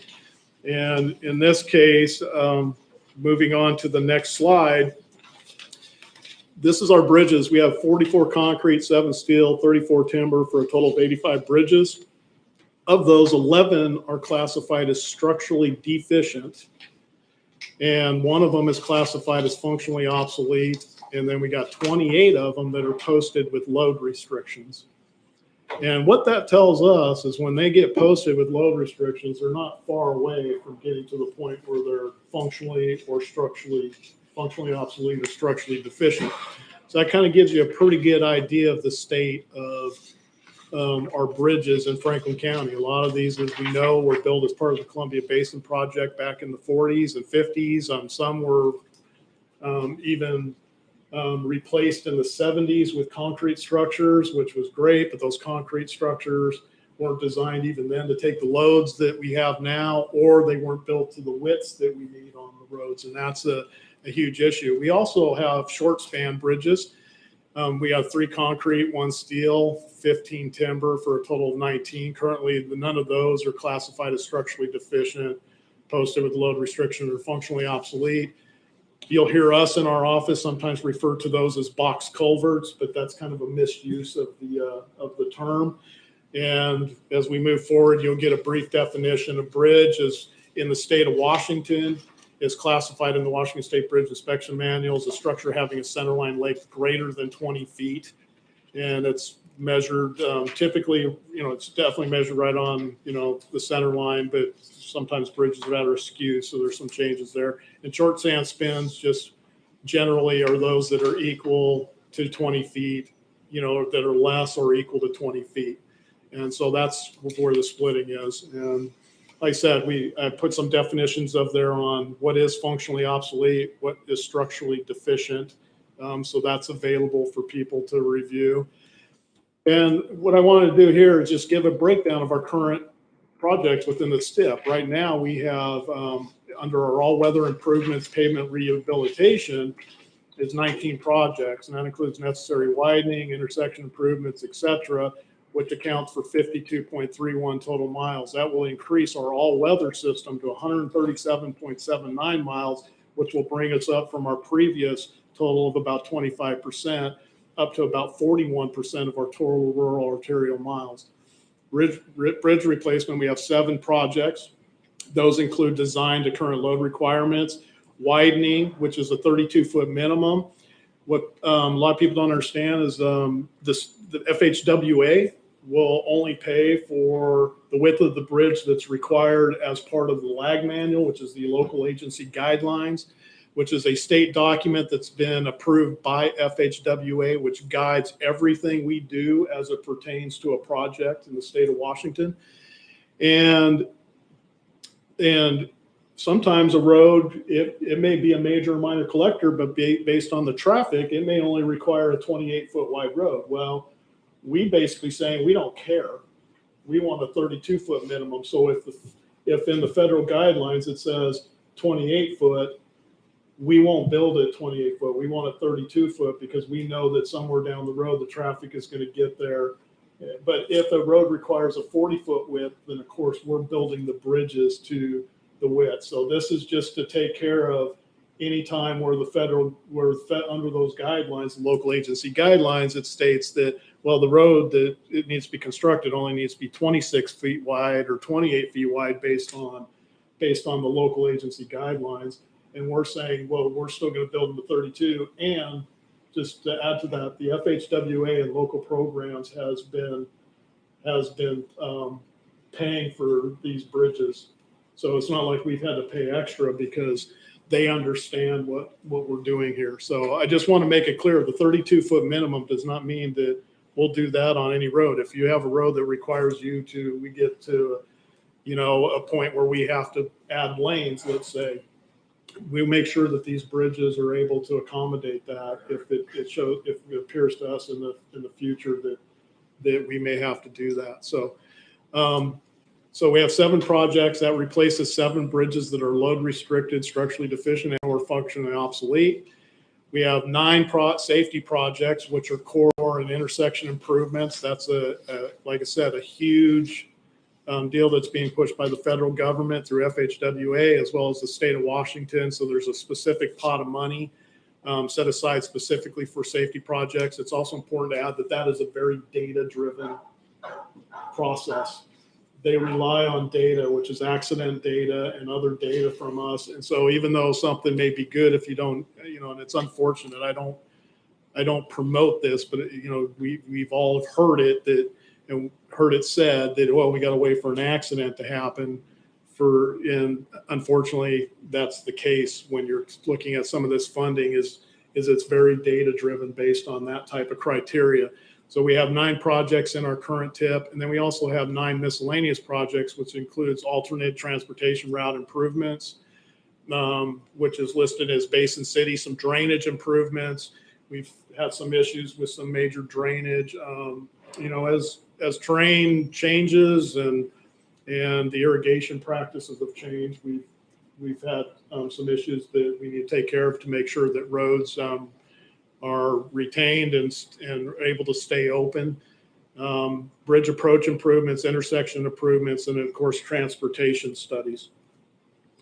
So that's all I had for this presentation. I know that there's more conversation based on, I went back and was able to listen to the board meeting and of course had conversations with Keith and the Chairman Didier. You talked to me and asked that I talk to Commissioner Peck. I believe you both received a call from Dan Newhouse. So I have a somewhat of an understanding of moving forward, but certainly would like to hear from the board and answer any questions that the board may have. Questions, commissioners? I think if there's a chance of getting federal money through Congressman Newhouse and you're our representative there, you should be presenting projects to increase and improve our all-weather roads because those projects are known to us, they're identified. We have planning done for them, we have cost projections, and I think that has the most economic impact potential for promoting ag and ensuring that we can get ag products to market, and also, frankly, attracting new processors and ag interests. Thinking specifically of the Ryman Industrial Park that we signed out a letter today to support a request to the state for grant money for a large potential ag processing facility there. And that'll require all weather roads to get products into that processing facility. A lot of other things we'd love to have, but I think that's listed number one on our priorities, and I think it has the most economic multiplier benefit. Commissioner Mullen? I just, I think we should go forward with getting as much progress as we can on the county roads as possible. I mean, our roads are in horrible shape, and as fast as we're growing, we need to get the roads taken care of. That should be our first priority. So classified as functionally obsolete, is that bridge closed? No, what that means is the bridge is either A, too narrow for the existing the amount of traffic, type of traffic. It also means that it's not sufficient for the weights that you're seeing. So that you'll see, that's where you'll see the postings. Which bridge is that? And then what about the 11 structurally deficient? I will say this, all of the bridges that we have listed here, I believe all of them, with the exception of one, are listed both as structurally deficient and functionally obsolete. Okay. I do have that list of bridges. Matter of fact, I should have brought it in here. That's all right. But I can provide it to the board. Yeah, we can talk about it later, but Yeah. you heard, you were in and you heard the testimony given by George Dockstetter about the crossing of the Columbia River also. Have we got anything in the works there? Because with that structure, with that housing unit going in there on that location, he is right. We are going to choke off self-landing for that capability to go over and tie in, I believe, to Richland. It would have been the, I'm trying to think of the road over in Richland that it would tie right into, but I think we need to broaden our horizon and look further north to Sagemore and the crossing there that we could go. Is there anything in the works there for discussion with the federal government on crossing that river again? I'm gonna try to tread lightly here. When that study was going on, that was, to me, really at a much higher level than where I was. And I believe there's a lot of political players at play there. Certainly, I agree, Sagemore is a priority regardless, but if, like I said, I want to tread lightly because I believe those are decisions that need to occur above me. Okay. And work needs to be done there because I know you're dealing with other jurisdictions. Yep. And I've been very careful as my job as the public works director, of living by the stance that I don't speak for the county. I leave that to the board members. I don't speak on behalf of the county unless you all direct me to. And I believe that's what we're looking for today, is to provide me with some definite direction. Gotcha. And once I get that, I absolutely will go to the table and fight vehemently on behalf of on Franklin County to support what this board wants. But I hope that doesn't sound like no, because I'm just curious if there's any discussion going on anywhere. There is. We internally are. It's something that we're interested in, and as we kind of move forward, I think that we would be not very wise in anything that we do in that area, trying to make sure that everything we do would accommodate a future crossing there. Okay. So Okay, I want to get on to all the weather roads because I'm looking at this map and I'm seeing that we've got all-weather road on Eltopia West and a little bit down Glade to get over to 395. We also have it down on Sagemore to get to 395. Where we have the problem is Taylor Flats getting to either 395 or to 182. And I think that's where we need to concentrate our efforts there, is to allow those farmers with that produce, because once we get into the wet climate and load restrictions are put on, they can't, without a special permit, they can't haul. Correct. And I think that's Taylor Flats down to that Dent area. And then we got to figure out how we're going to get those trucks, because Clark Road is all weather and it can get them over to Glade Road, which is all weather, to 182, correct? Or is it, I guess that we lose our all weather status right down by the train yard, don't we? Yeah, it's considered all weather on that position. And then, of course, yes, once we get to Railroad Avenue, that gets them there. But, what we're seeing right now is that the traffic isn't such on Railroad Avenue where the current road couldn't handle it. But when we look at the development, the potential for development, the industrial agricultural development that could go on there, absolutely, that's something that we need to be fully engaged with and moving forward on coming up with a plan in that area.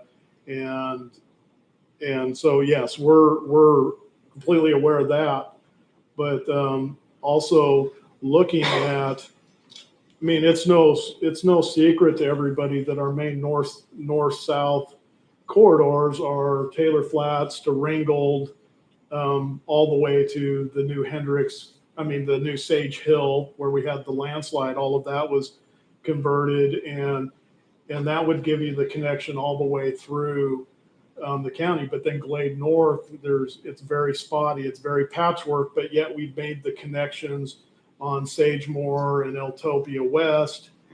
And so, it would make sense to me to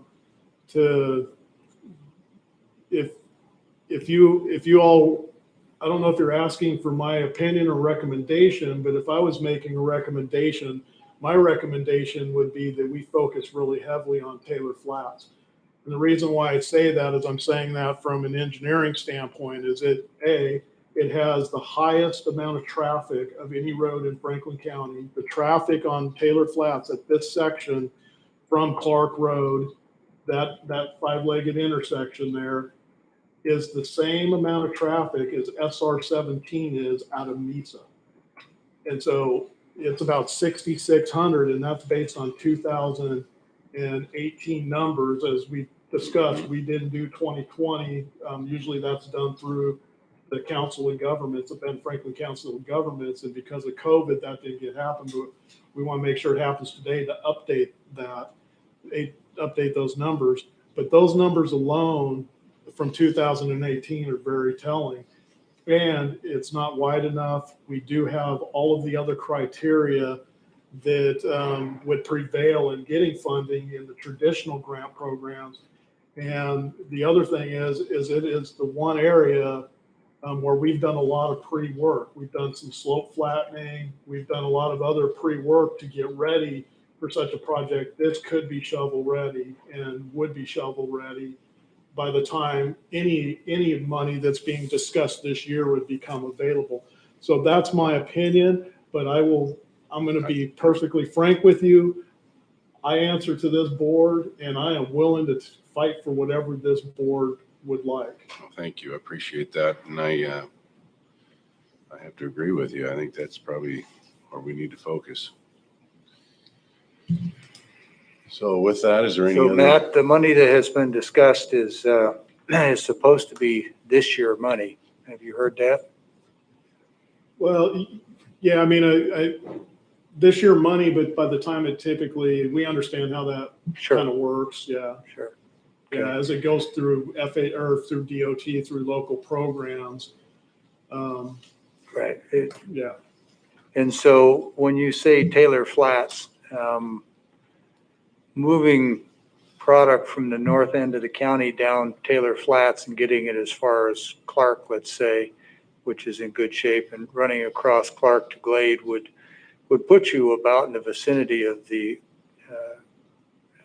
Ryman industrial area.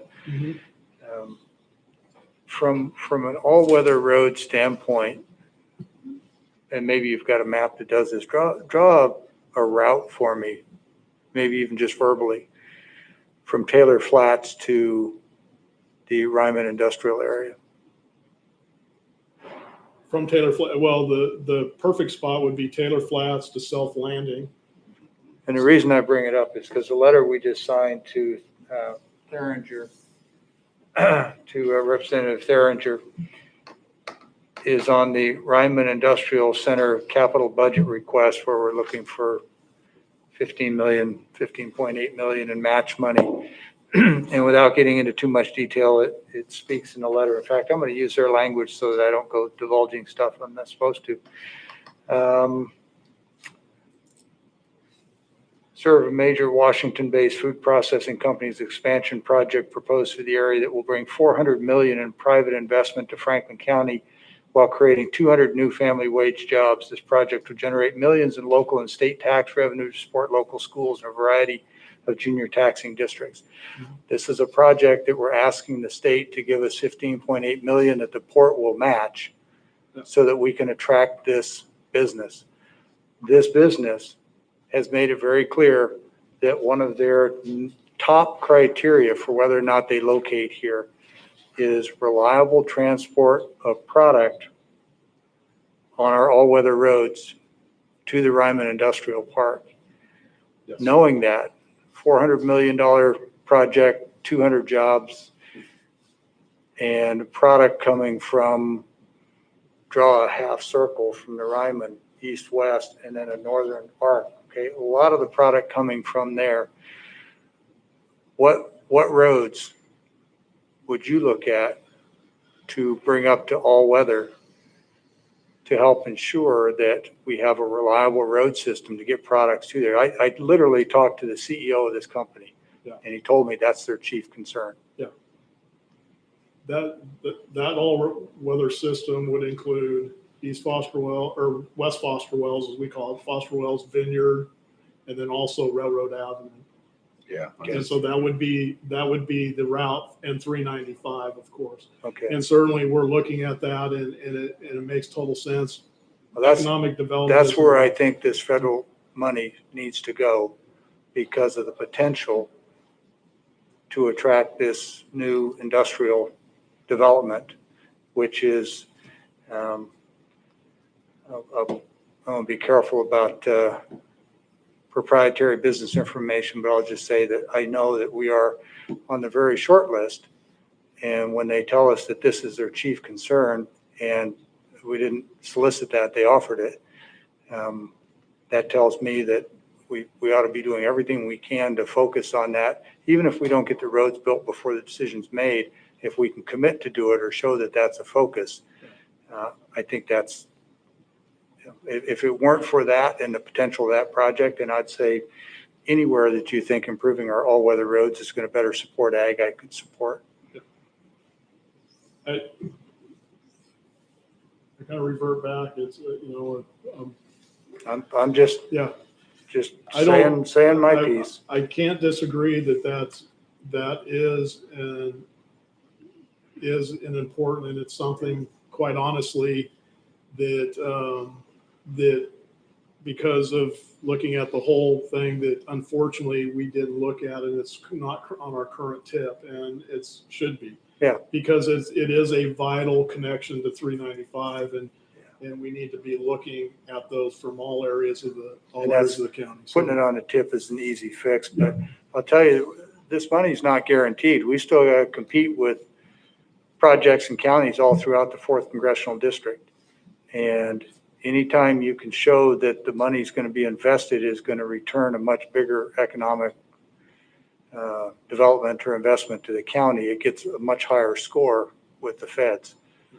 I mean, they certainly support making good roads. When you show that improving those roads can help you bring in industry and jobs, then it's much easier to compete with other counties. And I will say that, based on the board's direction, it's, whatever direction this board wants to go and wants me to go, I'm happy with that. I believe that absolutely that's a viable and necessary project. And I have to say that it's not going to stop our tenacity in getting funding for our other roads. No, of course not. And we've been very successful in doing that and combining different funding sources to make it happen. So, well, to make it more succinct, I would say my proposal would be for you to coordinate with the Port of Pasco and see what portions of our road system could be upgraded to all-weather roads that would enhance the viability of that industrial park. The zoning's already there, the money's there, the approvals are all there. It's a done deal. Now they're looking for customers to put in there, and this concern has come up. So that would be my recommendation. Coordinate with the Port of Pasco, find out which roads they need to get up to all-weather road to attract this food processor, and then go after those. And we're talking about getting the products out of the blocks to that food processing plant, correct? Yeah. So It was I'm just- saying, looking at the 395 corridor there, we have an all-weather road going from Eltopie West and Sagemore due west. And I think probably the best thing then to be looking at would be to take them on over to Taylor Flats so they can get access to the highway to get down to that food processing plant. Yeah, and so those products are not coming out of the blocks. There's a lot of storages out there. It's not where they're coming from. I would refer See, you this to- is the kind of information to really help a commissioner make a decision. If I was informed. And I would refer you to the Port of Pasco. Port of Pasco? Yep, it's their project. Are they the ones that reached out to you and told you about all this? Because Yes. I have no idea what you're talking about. They did. This is privy information that the commissioners, how can we make a good rational decision when we don't even know what's going on? I'm doing what I'm allowed to do. I'm referring you to the Port of Pasco. They can give you, I'm sure, the I same would hope that the information Port of provided to Pasco me. would reach out to us, the other commissioners, right? Yeah. Commissioner Mullen, have you been informed of any of this? So there seems to be a presumption that information is just fed to commissioners.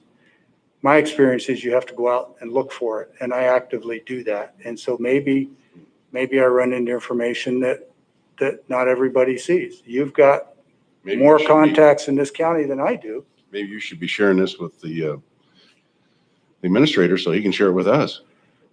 Well, if the administrator wants the information, I'm sure he'll speak with the Port of Pasco. But when it comes to economic development, you've got projects that are coming into the county. You're not privy. I think you saw the email this morning from City Manager Zabel, in which he responded to criticisms that Mr. Johnson hadn't shared information about Costco. Mr. Johnson didn't know about it. There are non-disclosure agreements, and people are prohibited from speaking about some projects for good lawful reasons. This project I'm talking about fits in exactly the same situation, and I probably know about it because I've been here for a long time and people provide me information, but I'm not at liberty to share it. Please go talk to the Port of Pasco. I'm sure they'd be happy to educate you. I'm prohibited from doing that. Okay, well, thank you, Mr. Mahoney. Great presentation. And by the way, this letter that you approved and signed a little while ago, it's information about what I'm discussing right there. Okay, with that, we'll move on to public comment.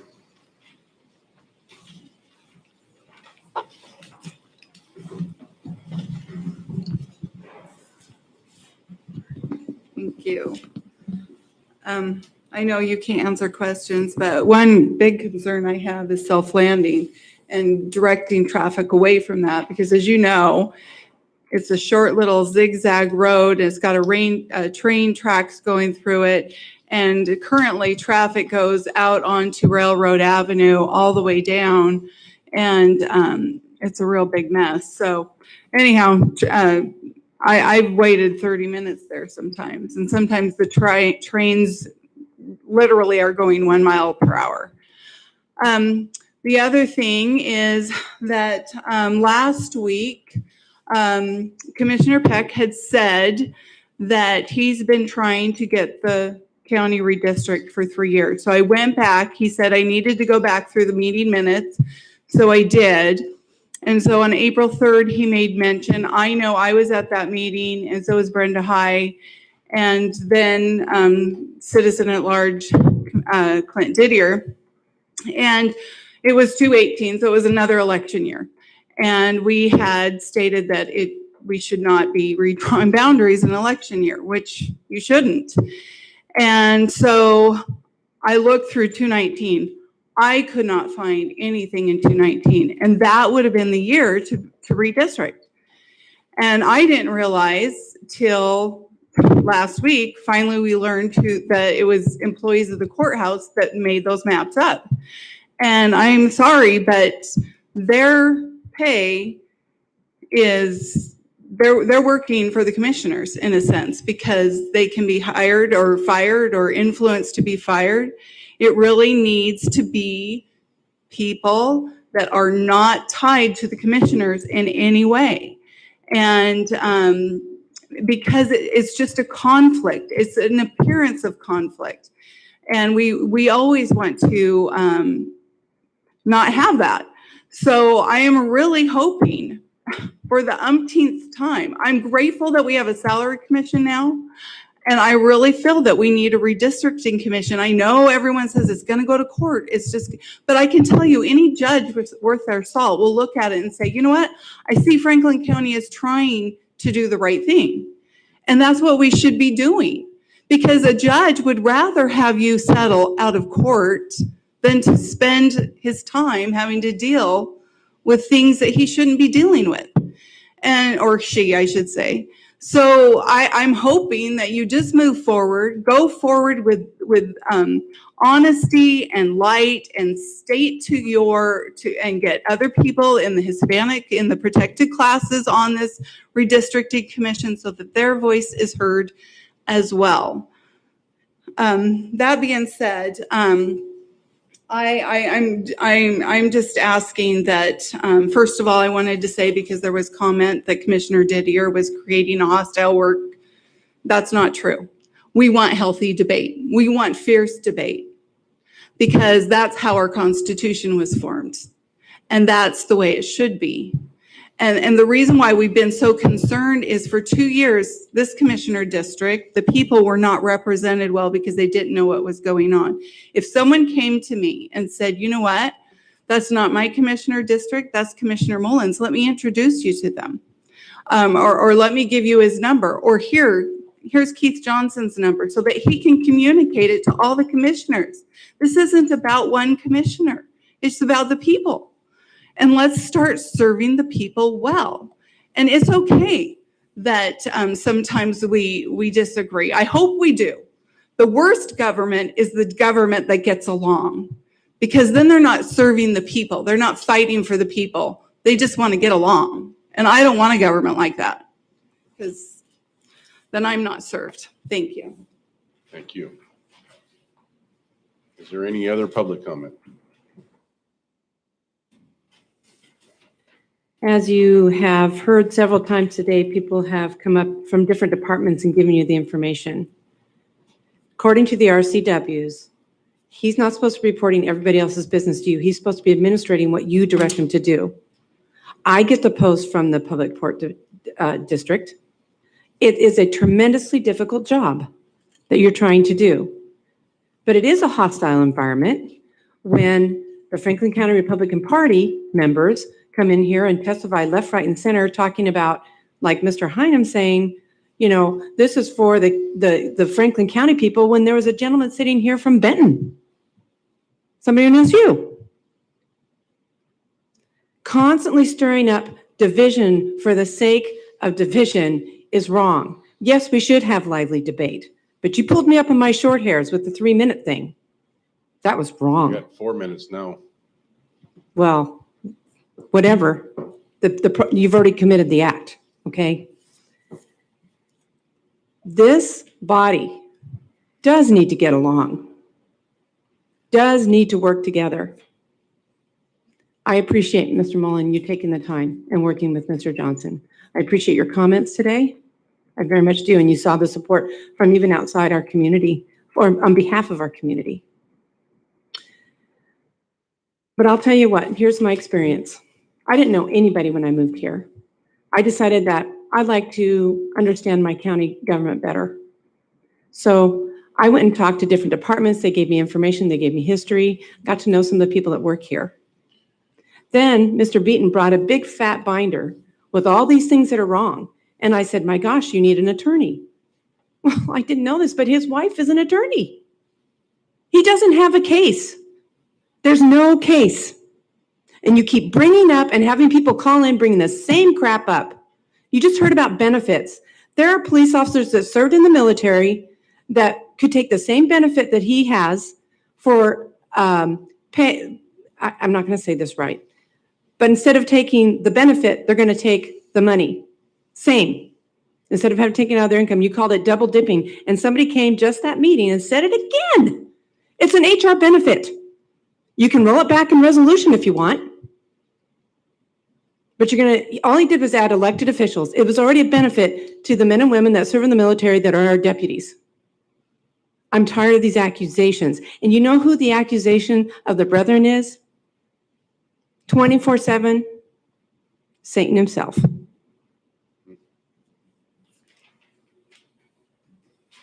Is there any other public comment?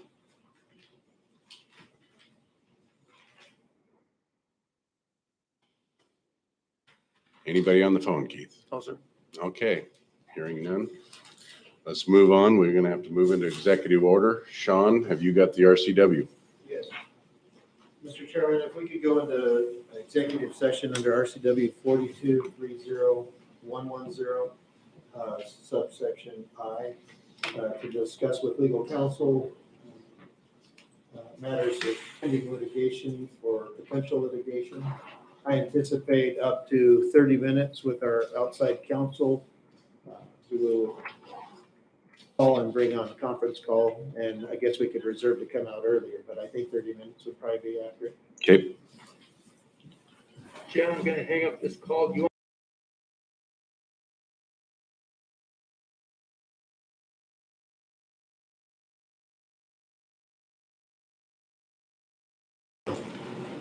Yeah, don't sign that. We haven't read that. At this point, I would just ask for the county commissioners, Keith Johnson, clerk of the board, and Jen Johnson on the phone with our outside counsel, John Safarli.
I'll get the door.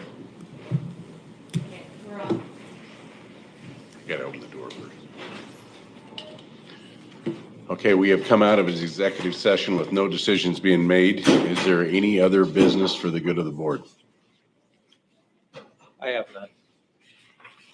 Nope, no other actions. Okay, at this point, I adjourn the meeting. Thank you. Get going, Rodney. I know you gotta get going. Go ahead.